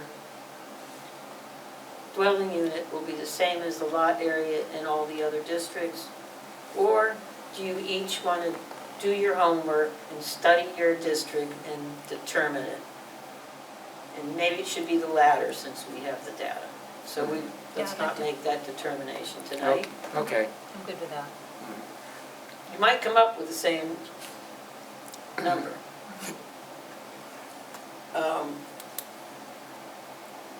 All right, so we ready to move on from lot area per dwelling unit? Onward and upward. I don't know that we have enough information to do something different. So the other thing we agreed to is B on this, was to incorporate the limitation allowed by LD 2003, where a dwelling unit in existence after July 1, 2003 is torn down, an empty lot results, the approval of smaller lots by the local plumbing inspector shall not be allowed. That's by the local plumbing inspector, which is Brenda and Orly. And where a dwelling unit in existence, blah, blah, is torn down, and the additional dwelling unit allowance is prohibited except for dangerous buildings. So what we were saying is, we didn't want somebody to knock down a building and then build some high density, purposely knock something down to build something else, but should we? Brenda gave some input on this.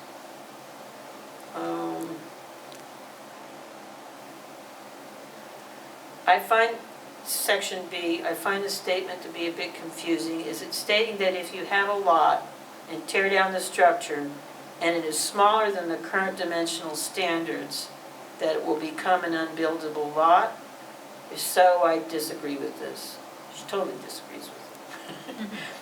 Prior to the land use ordinance, you are only required a half acre throughout town. This could cause a lot of unbuildable property. So what we're saying here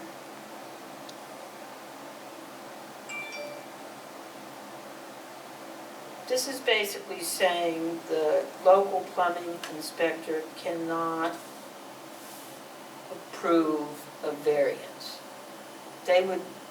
You're not saying, I'm confused then. Yeah, If it's in a downtown, and if it's in, is that anywhere in town we're talking about? yes. Okay, now I'm not confusing. Because we could be dealing with septic systems or sewer. Yeah, let's think about this. So, we have a lot in a neighborhood that requires 20,000 square feet for the lot size. And it's in a growth area. See, it really depends on what we define as the lot area per dwelling unit.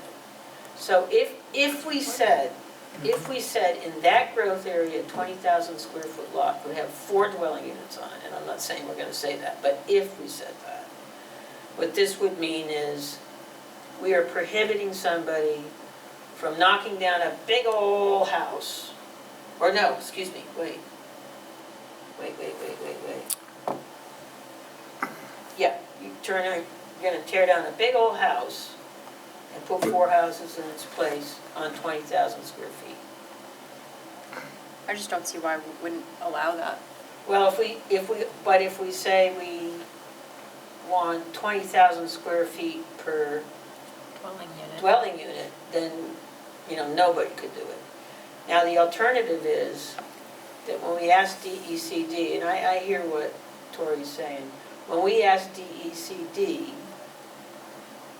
does that apply to commercial buildings? The answer was no.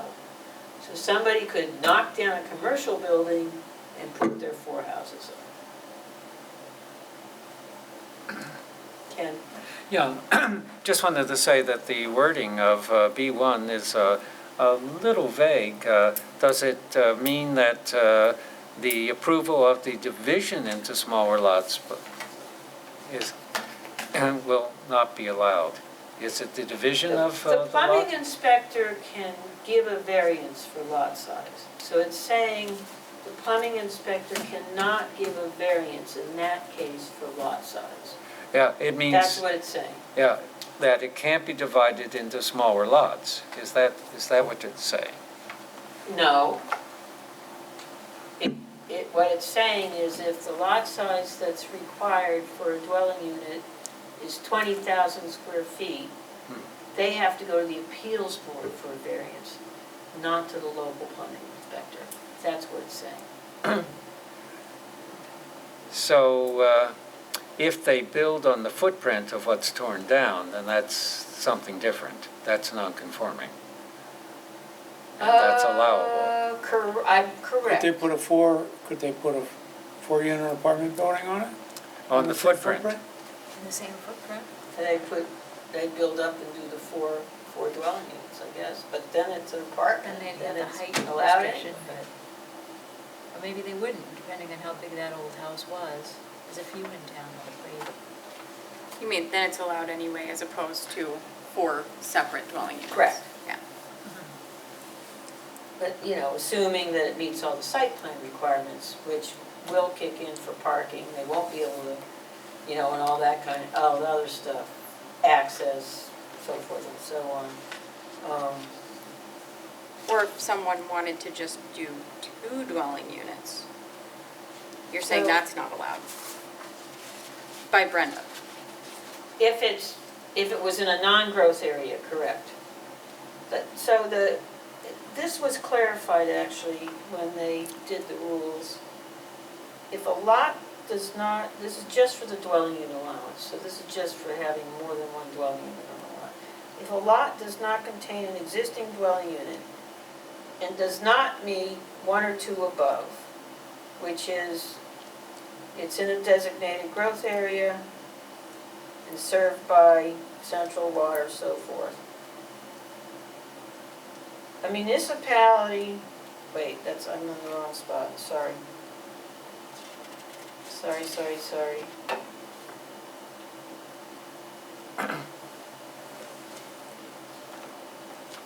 Hold on. Okay.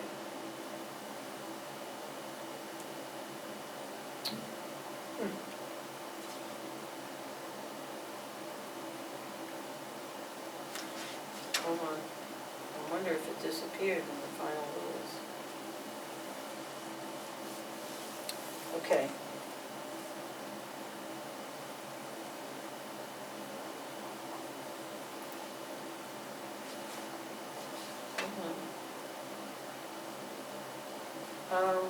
Municipal implementation. Well, our question might have been answered by the rules. I actually do not see it in the rules.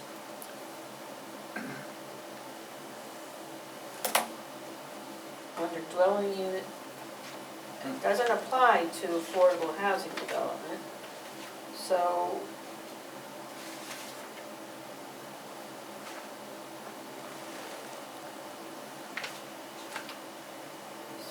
it applied under dwelling unit. And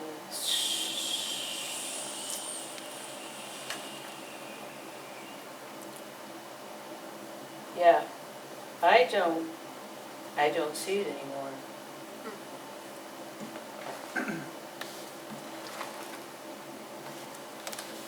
I'm just scrolling, okay, here we go. Municipalities may establish a prohibition or an allowance for lots where a dwelling unit in existence after July 21, 2023, which would be 2024, is torn down and an empty lot results. So it is still in there for the dwelling unit allowance.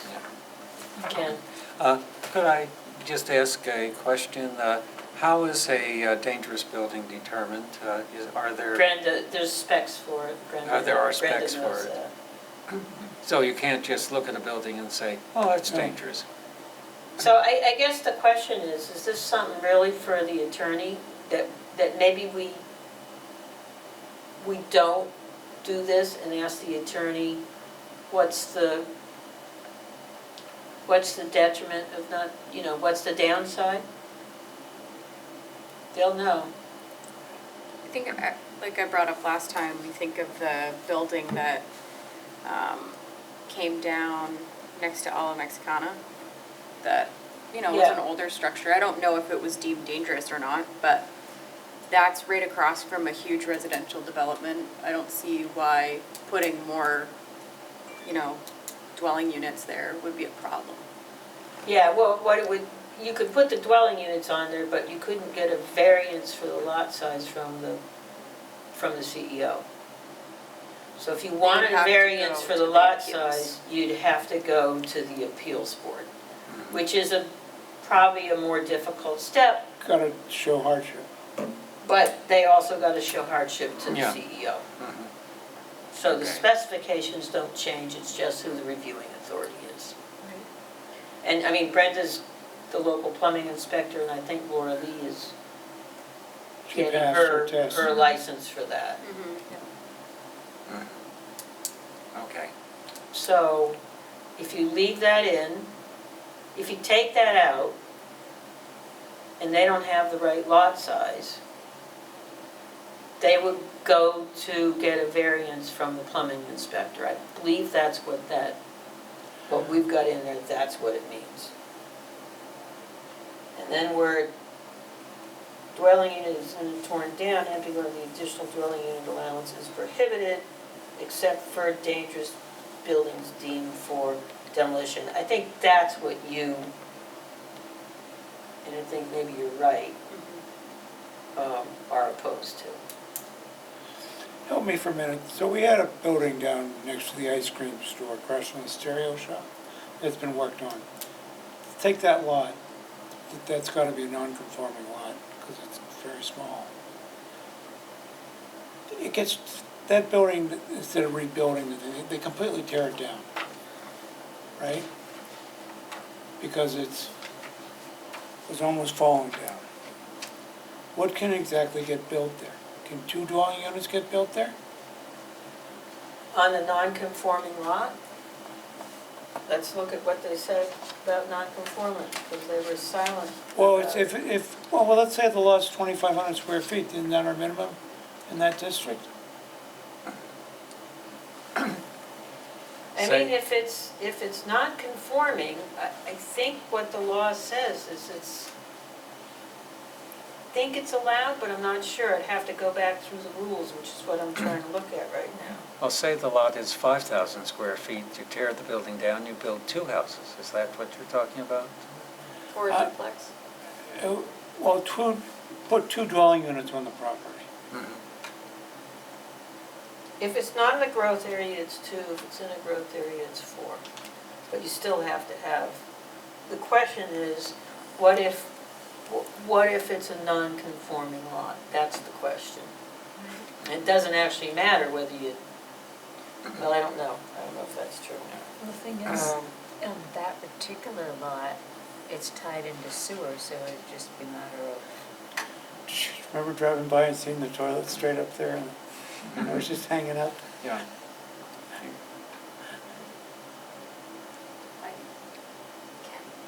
I mean, the reason that might be there is to prevent people with non-conforming lots from crowding the lot. I mean, we'd have to ask the attorney, Ken? When the 2 representatives of the state for LD 2003 were here, they said that if you're going to put more houses on a lot, the houses still have to follow the They frontage. still have to meet the setbacks and Yeah, all the setbacks dimensional and the frontage. requirements. And so that prohibits a lot of thing. For That instance, that would prevent two separate dwelling units being put on that lot. yes, it would, Right. because they'd have to have 100, or whatever the frontage is. Whatever the frontage requirement Yeah, would be. DEB one. Even if doesn't it had the have same much, but footprint? It does have some. Yeah, Right. If they use this, that's a good question. If it's non-conforming and uses the same footprint, I'm sure but it that has if to be, With using the same footprint, you can't, but most there's cases you also can't prevent there's it. also non-conformance rules too about, that deal with lot size and what happens when you have to combine them and those sorts of things. It kind of forces that. I'm not, I think you can always rebuild. yeah, you can always rebuild on the footprint. yeah, you can still rebuild on the footprint no matter what.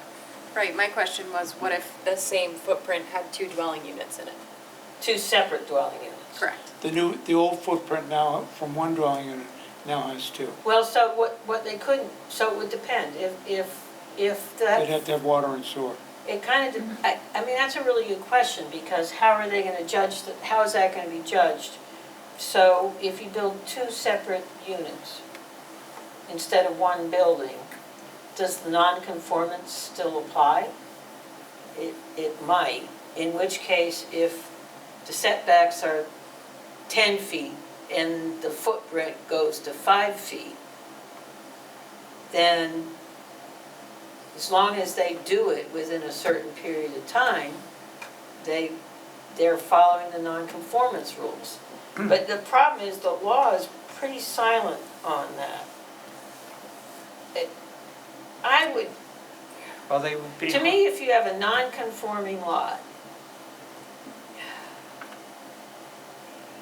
you really shouldn't be building a bunch of structures on there to make it more non-conforming. You're not allowed to do that. Yeah. That's against the law. Yeah, they'd be hard put to build two So, dwelling but if units it's a on the same conforming footprint. lot, That's one.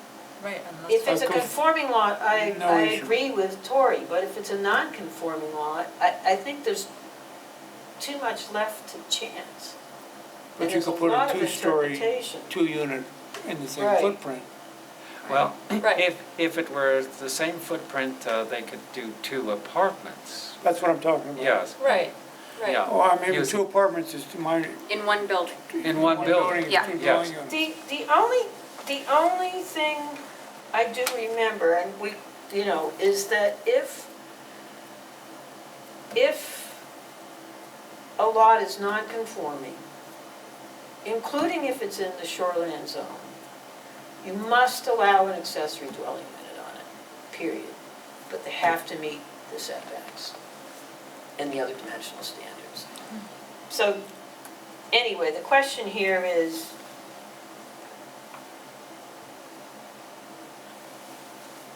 do we want to keep this or not?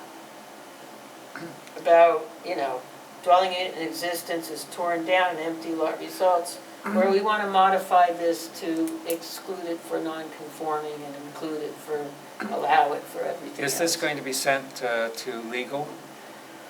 Well, I think the question would be sent to legal. Yeah, well then we get an answer that we could deal with. Would, What do we want? Non-conforming lots make me nervous, just because if you got somebody with a conforming lot, now you have somebody with a non-conforming lot that can build at the same density and ignore the non-conformance, the basics of non-conformance law in the state. It doesn't make sense to me, Kathy. Yeah, I thought that one of our goals, and that we have as a beginning of our non-conformance section, was that our goal is to aim towards less non-conformance Yeah, over you're right. time, Mhm. as Right. opposed to more. So anything, any public You'd be policy- allowing a lot of I'm non-conforming glad structures. we have you here. Which I don't think you want to do. No, It just heads us in the direction we told Because ourselves. then you might as well just get rid of all of your, Might as well get rid of the whole code. The whole There are design people of a that would agree code with you for the completely. comprehensive plan is to move the town in a certain direction. So I would exclude non-conforming lots. You know, they might be able to, doesn't mean they can't do anything. It just Simple means they question can't is- put multiple dwelling units on it. Yeah, that's its How reason. does the other- nonconformity apply to the attorneys? What's that? The question of how does nonconformity Well, apply? or we could The ask the question- direct question that what we're kind of, I think, got consensus on, which is,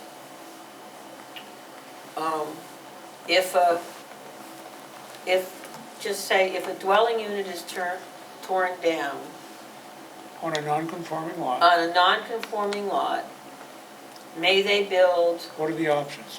what are their options? You know, and there can be some subsets to that, Mhm. you know. That's a good question. If they're in a Right. growth area, does that mean LD 2003 overrules non-conformance law? And I know that was a big question that the attorneys had, and we probably could all reread some of the, within your folders Mhm.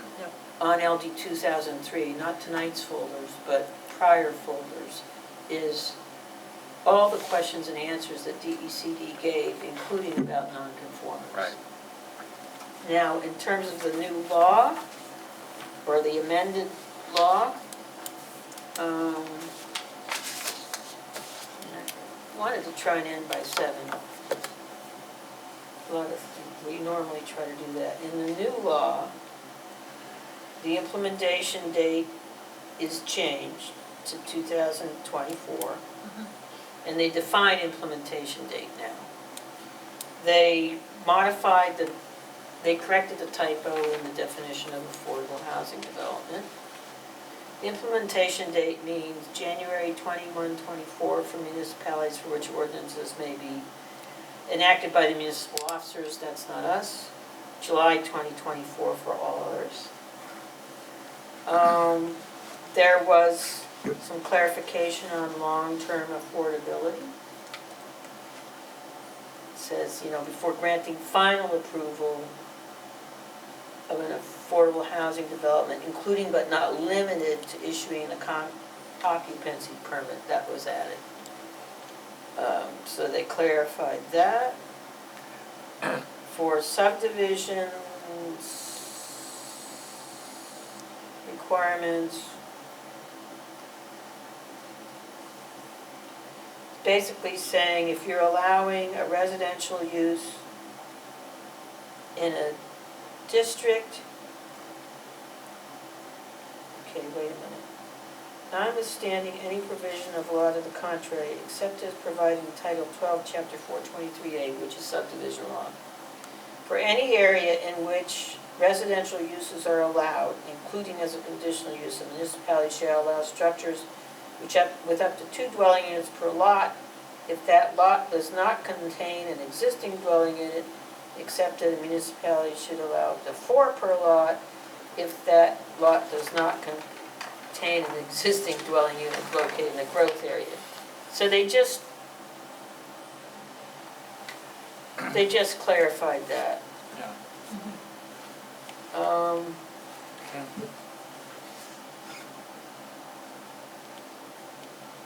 I'm not seeing anything about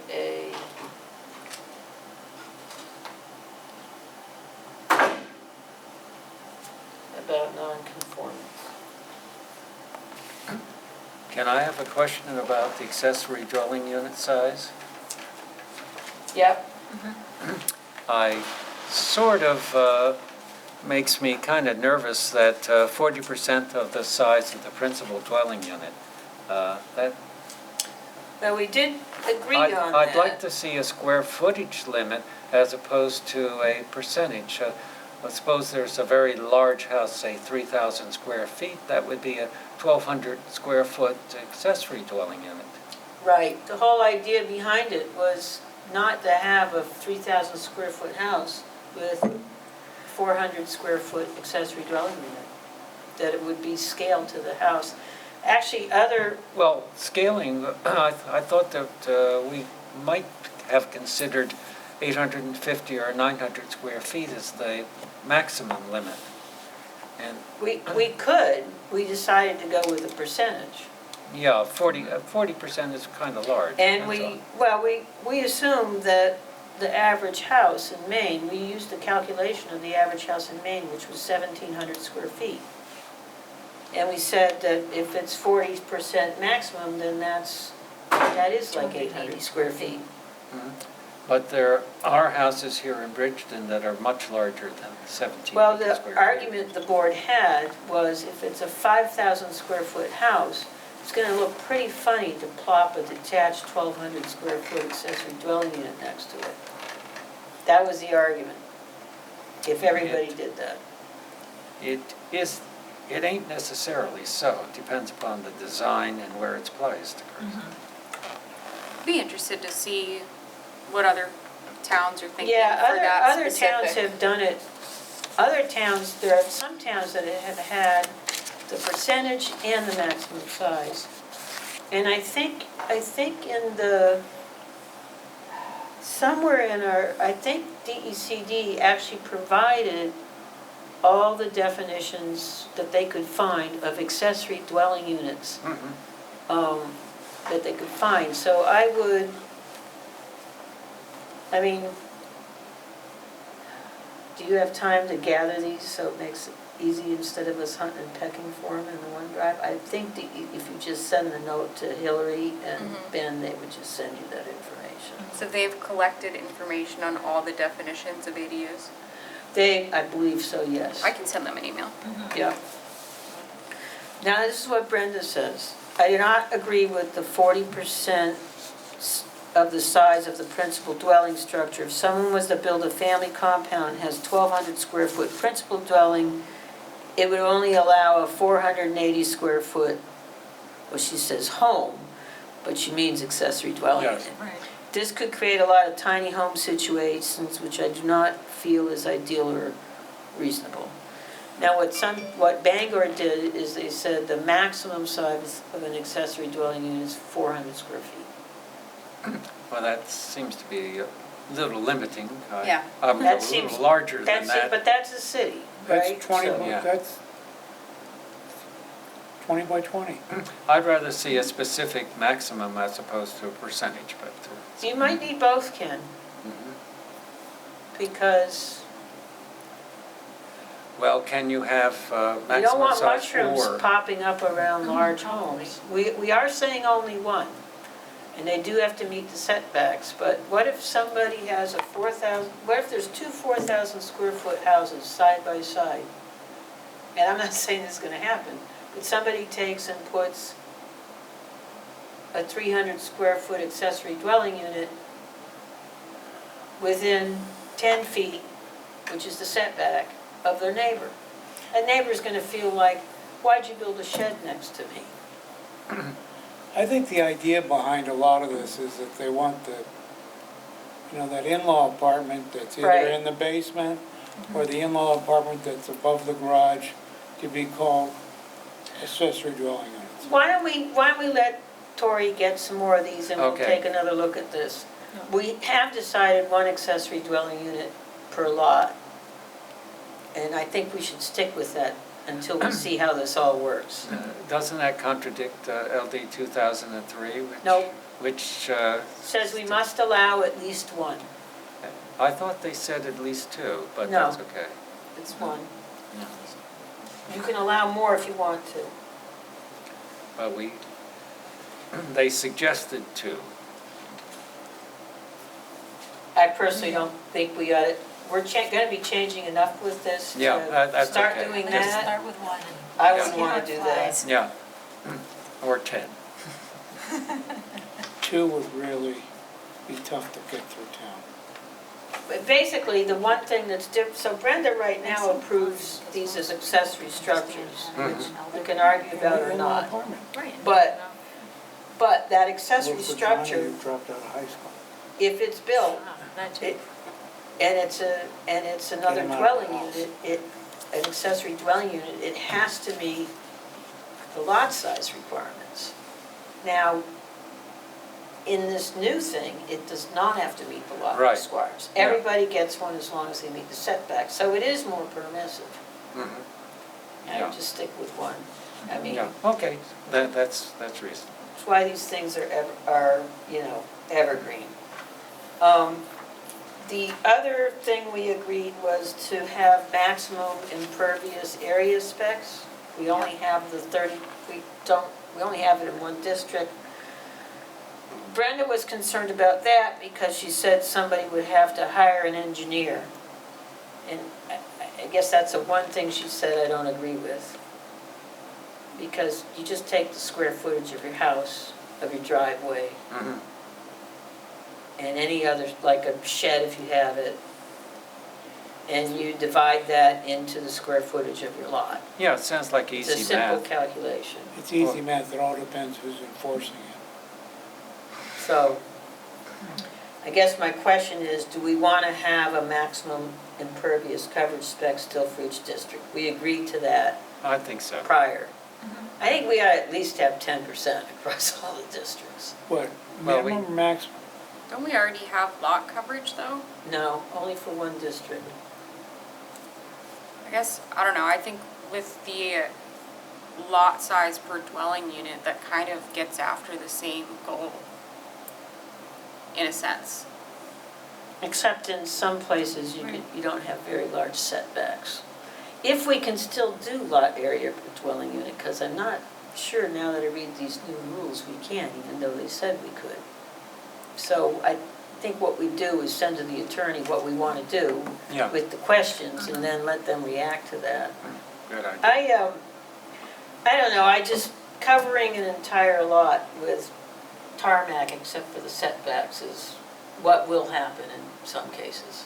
And is that what we want? Because you're not gonna have much greenery or anything else. And to me, even 10% impervious. This is for all districts? Yeah, I mean, if you look at what we have right now, it's 30% impervious in the Is maximum or minimum? maximum. For all? No, Oh, only in the rural neighborhood. Only in the rural. Only in the rural neighborhood, it's maximum Lakeside? impervious. So if you have a maximum impervious of 10%, it just means that 10% of the lot can't be covered with a structure essentially. It has to be grass, so forth or so on. does that apply to non-conforming too? If someone were to tear down a building? I would think that it would, yeah. I guess I just wonder downtown, if you would want to do that, because you really do want to you want to Right, yeah. maximize your lots. So what if you did it in Downtown. What if you did it in the mixed-use district only? That's a very good point. Mixed-use district Or- and Outer corridor. the outer quarter. Mhm. Yeah, Because those are the two where the comp plan wants to protect those mhm. treat areas. You guys discuss that while I'll be right back. Oh, Yeah, in some And areas, we're if you almost get done. too much impervious area, then you Did we start just get changing adjourned? stormwater patterns. Mhm. And once you start changing stormwater patterns, then things can get ugly Right. it, if you direct your storm on inadvertently. You're talking about too much impervious surface. Right, too much Yes. impervious surface, so you need some sort of limitations. But in downtown, don't we, I'm thinking of on the Rennie's lot, Yeah, that's gotta be 95%. it is probably 95%, and Corn Shop Brook is where it all comes into, at least on that side. Even on the other side. I'm just saying, Yeah, we have there's a fair amount of that stuff downtown. already. I mean, Yeah. but look where the Chinese restaurant, that whole Yeah. block is all impervious. Yes, Right. yeah, but of course there is drainage. put there is in. drainage, but since we have a separated system, Mhm. sewer is just supposed to go to sewer, and stormwater pretty much doesn't get any treatment and goes straight into. Goes straight Corn into Shop Stevens. And Or- Stevens yeah. and Willett, and, road salt, oil, grease, Yeah. all that stuff. We have no way What did you of dealing with any of it.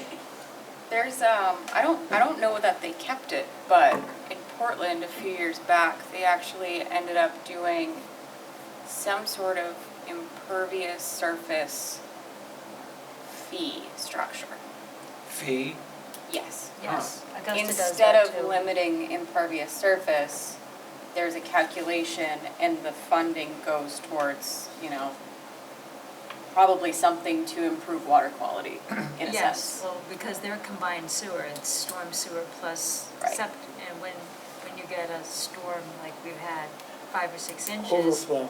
oh, it bypasses the entire treatment. All it does is get chlorinated and goes right out to the bay because you can't treat that much. Yes. Yeah. And alternatively, there are places in this country like Washington DC where they made them build a huge underground cavern so that they could store 3 days worth of stormwater and then slowly treat it. That cost megabucks. That's the swamp. That's the swamp. Yes, that's the swamp. So did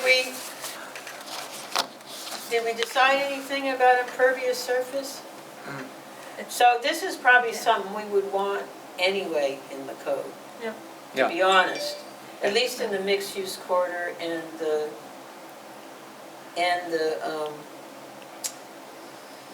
Outer corridor. Mhm. Now, are you going to keep the 30% in the rural neighborhood? I think we should. Yeah, I think, yeah. And And the question is, do you want it in Lakeside neighborhood? it probably should be. Probably should be because that's your most vulnerable. Should it be, those are smaller lot sizes, so No, I'm it's wondering if it 50,000. shouldn't Does be shoreline have a any lower requirements? number. Well, they're What? 50,000 square The feet only in time we Lakeside get to neighborhood. Look at stormwater on an individual Right, house but that is- means is when 10,000 part of square the feet subdivision. can't be But impervious surface. shoreline And I don't zoning know doesn't what the have any calculate, requirements for what, impervious. I don't know what the calculate, I don't you believe almost have to calculate, you have setbacks which can't be covered by impervious surfaces anyway. Right. So you almost have to calculate what percentage for, other than rural neighborhood, when you take a 1 acre lot, for instance, and you put your setbacks in each district, how much that, in one sense, that defines the impervious. That's an impervious restriction, because nothing can go in the setbacks. Mhm. So if some of these are already set where it's, you can only build on 90% of the lot, if you then have a 10% impervious, they've already met that spec. With the If you have a buffers. 20% impervious, they have to use a smaller footprint. Mhm. Which I wonder if that's getting a little onerous if we already have the setbacks and all the buffers. I mean, you're meeting 10% for sure, I would think. Maybe we should calculate it. I can do some sketches up of what a 1 acre lot would look like with the various amounts of cover and the setbacks and Oh, things like that'd be that for nice. our next discussion. That would be great. Yeah. And what I'll put on here is that we're not gonna do it in all districts, but we're gonna more than do 20%. some Right. research calculations. I agree with you that it is onerous. I think there were 15 feet, for an example, on the lot size that we said was 150 by 300. Right there, that's 30 feet. Right.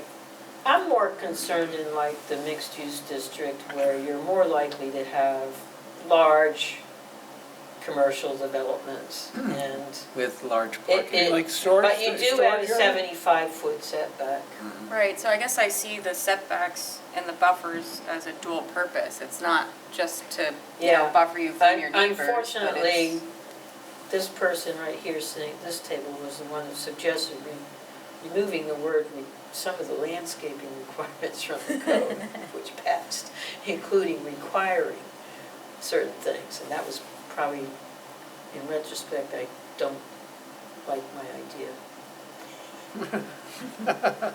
If there's not an existing buffer, builders should have to have a buffer. Yeah, Period. yeah, period. And we can talk about changing that later. Okay, the other requirement was the parking requirements, which you're working on.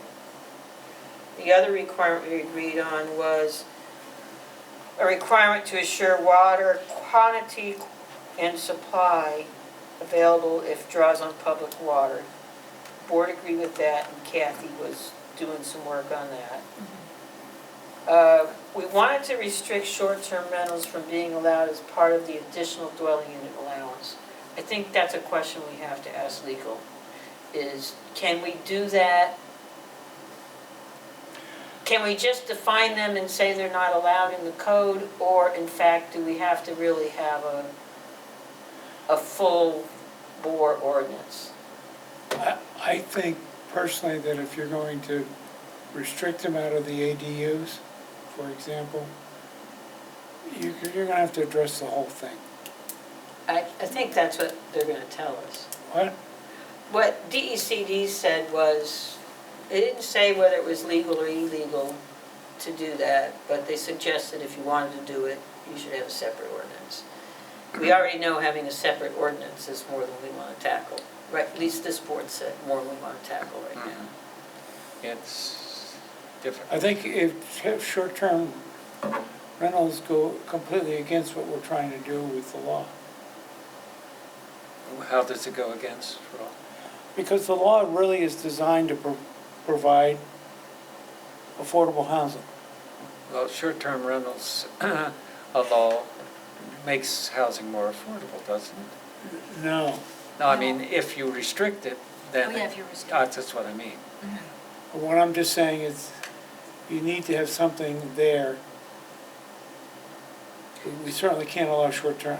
So I think that's the biggest it's hornet's an nest that there it's is. the opposite of what, so let's just put this in there and see what legal says. I think the problem is it's just not enforceable right now. Yeah, but if you're going, if she's approved, yes, it's not enforceable, We have but no way is to there a enforce it. simple way that they have to sign some affidavit, which of course then, they could go off and do it, and will she know, but if people have to sign something. There's two things here with short-term rentals.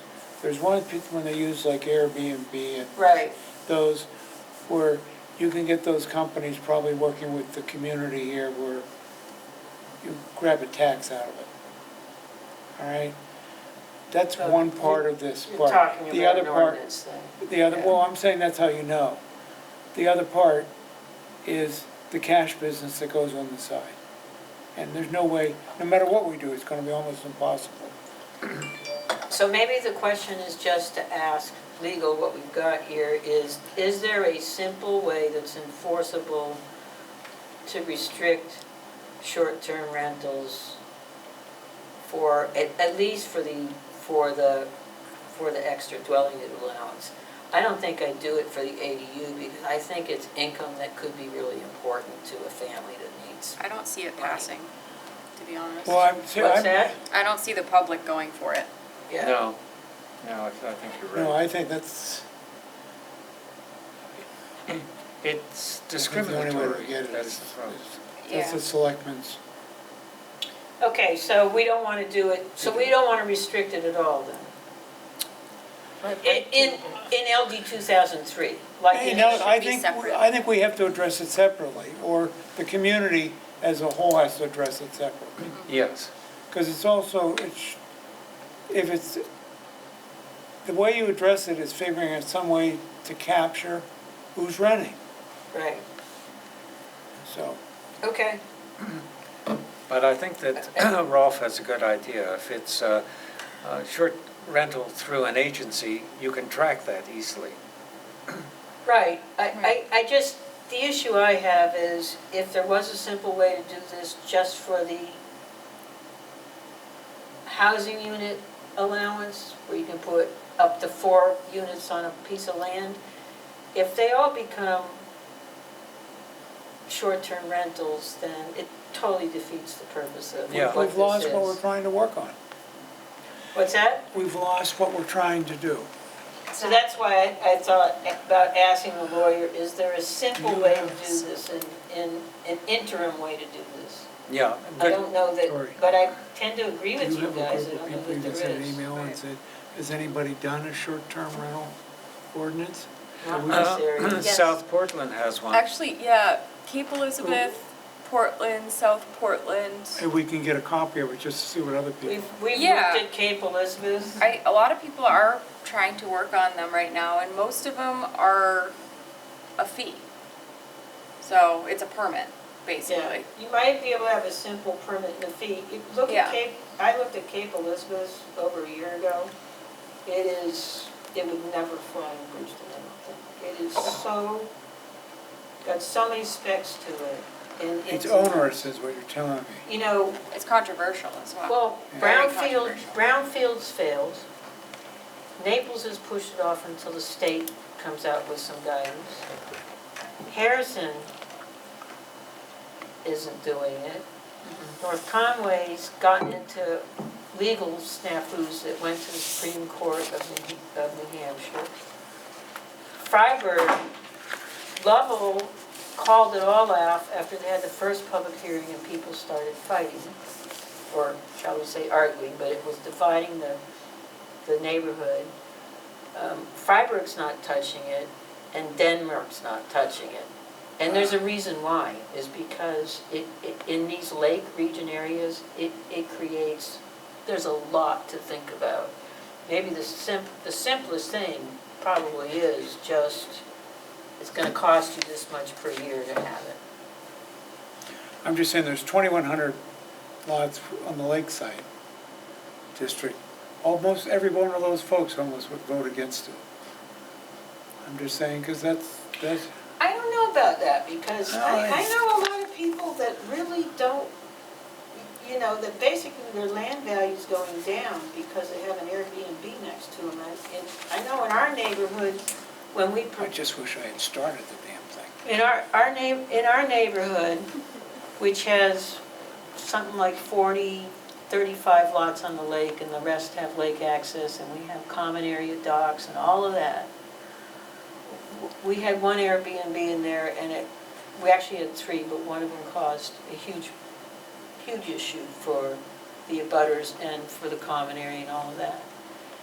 And the vote to make that 30-day rental was 80% of the 70 members voted, yeah, we don't want it.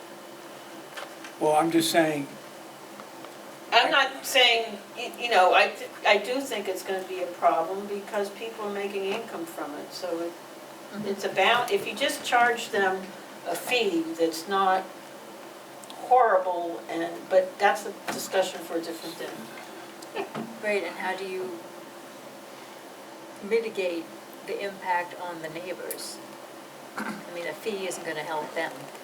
No, you No. have to have specific rules, which is what Cape Elizabeth did. Right. And then it gets, now you start to get into needing another person in code enforcement to carry this out. Right. And that's the other issue. Yeah, Right. Okay, so it sounds like that's a discussion for a different, yeah, I think it's an yeah, we important can one. let Dee come in and because relate it. yeah. well, her idea is to get rid of them, or to, well, I shouldn't say that, that's not No, correct. no. No. No, It's to make them- it's to discourage them. Well, she wants to make them commercial. And so we had to deal with them for. I mean, we'll talk about it later, date. I don't see, that means it comes to the planning board. Yeah, It's not gonna happen. yeah, that, we would be inundated. It's not gonna happen. Maybe it's a type of department review. Okay, and then we had definitions that we needed. And that's it. So I think I can, with Tori, if it's okay with you, wait, we had other considerations. The stringent incorporates the requirement frontage. It's getting cold. Okay, reviewing authority is classified ADU dwelling unit, yes. Clarify that 3 dwelling units are allowed even when using a dwelling unit amounts in subdivision required subdivision review. Okay, we agreed to all of these. It's always crazy. So I determine if an ADU may be allowed in relation to a duplex or triplex on a single lot. Ah, tired of this. I think we should send this to the lawyer with changes that we've made tonight. I can work with Tori to get a final thing, so we're clear on what we want, and then copy you all. Is that okay with everybody? That's fine. And then I think we have a workshop with them wait a minute. With We, who? the lawyers, but should we, wait a minute, Tori, should we have them look at this, have them give us comments back as to, you should consider this, you should consider that? You know, maybe we should have a workshop and then start a rigorous public process where we try to get people to workshops. to We get should in. send our questions to the lawyers and let them respond to them. Yep, I have a workshop in August, in our second meeting. And then make the determination when we're gonna have the lawyers come in and have our discussion from that workshop. okay, that's fine with me. I do think we want to let the lawyers know the decisions we've made already. Oh, plus- I'm absolutely for, Right, everything that we right. have, they should have. I'm just saying, they may come back to us with information Right, that we need to discuss, and I think it's incumbent upon us, if they don't have to be sitting here on that discussion, No.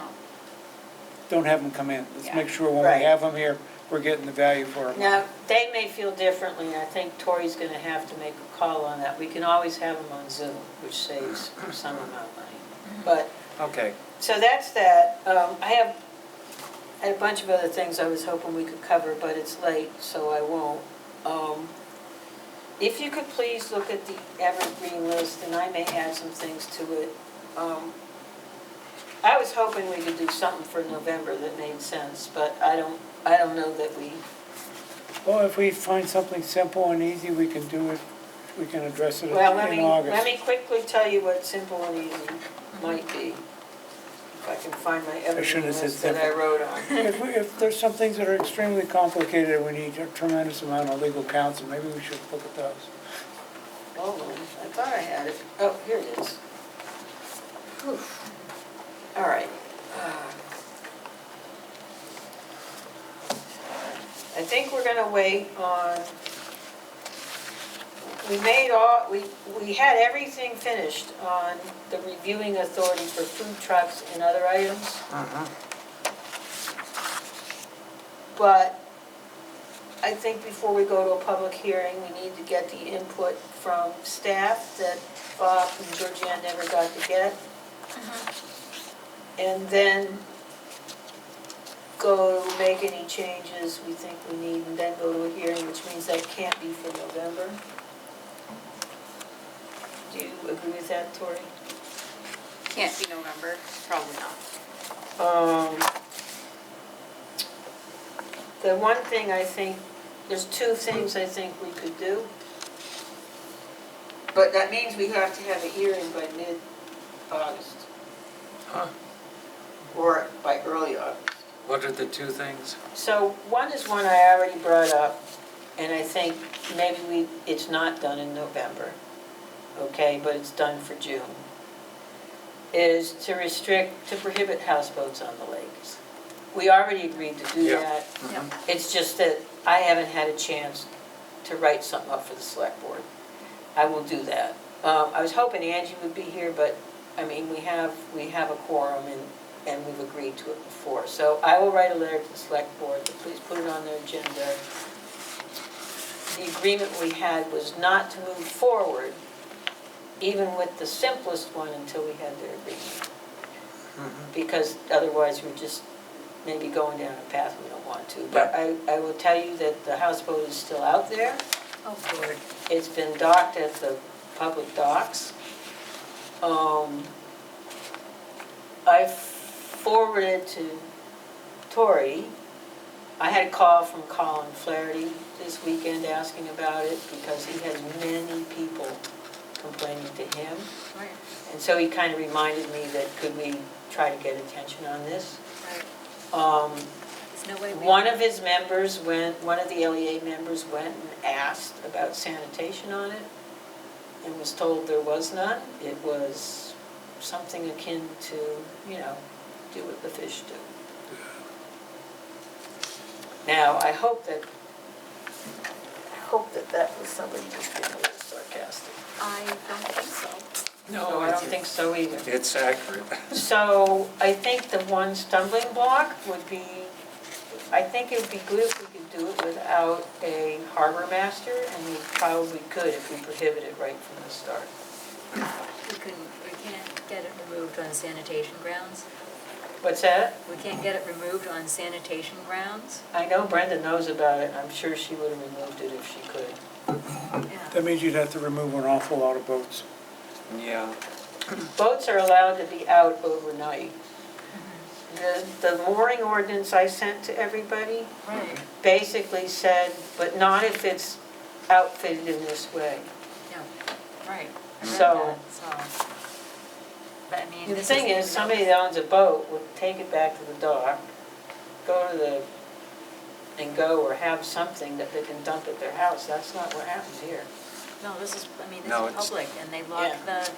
they Yeah. lock the.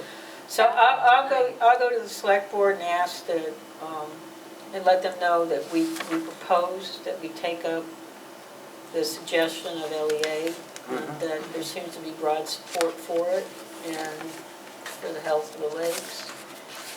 And we Yeah. don't necessarily need to have a harbor master. I mean, Brenda's got the, I mean, it's a public beach right next to the public yeah, mooring. and Brenda's got the Drone.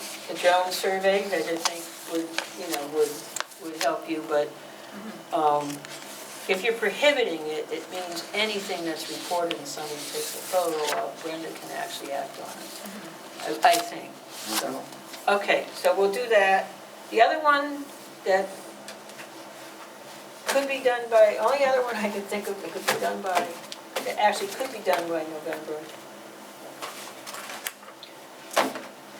Change the sign ordinance to list the districts and prohibit internally lit signs in certain places. Yeah, extend the number of districts. Right now, there's no districts listed in the sign ordinance except old districts don't exist anymore. Right. So, you could allow it in the outer quarter where it's already allowed, and in the inner quarter, eliminate it in the mixed-use corridor, Mhm. which are, And in the I won't mixed use say it, and and then rural eliminate it in Lakeside neighborhood Yeah. and downtown village neighborhood. Mhm. Yeah. Very good. Does that make sense to you, Yeah. Terry? Makes a lot of sense. So I could also go to the select board and say, we want to change this potentially for November. Mhm. And it is in line with the comprehensive plan. Right. That makes sense to you? I Yes. wanna, Okay. Yeah, It's just sounds anything fine. that's garish, particularly out in the rural areas, yeah, Yeah, just does not fit. yeah. Or the mixed use corridor. Oh, Yeah. yeah. So a better way to say it is where you allow it, Yep. which is inner quarter out and outer quarter, Mhm. That's good. which is where it is now. Yep. Yeah. Excellent. All right, motion to adjourn? Moved by Mr. Gibbs, as I say, Mr. Ken. Mr. Ken. Sir Ken. Seconded by Mr. Mattson. All in favor? 4-0. Thank you, sorry.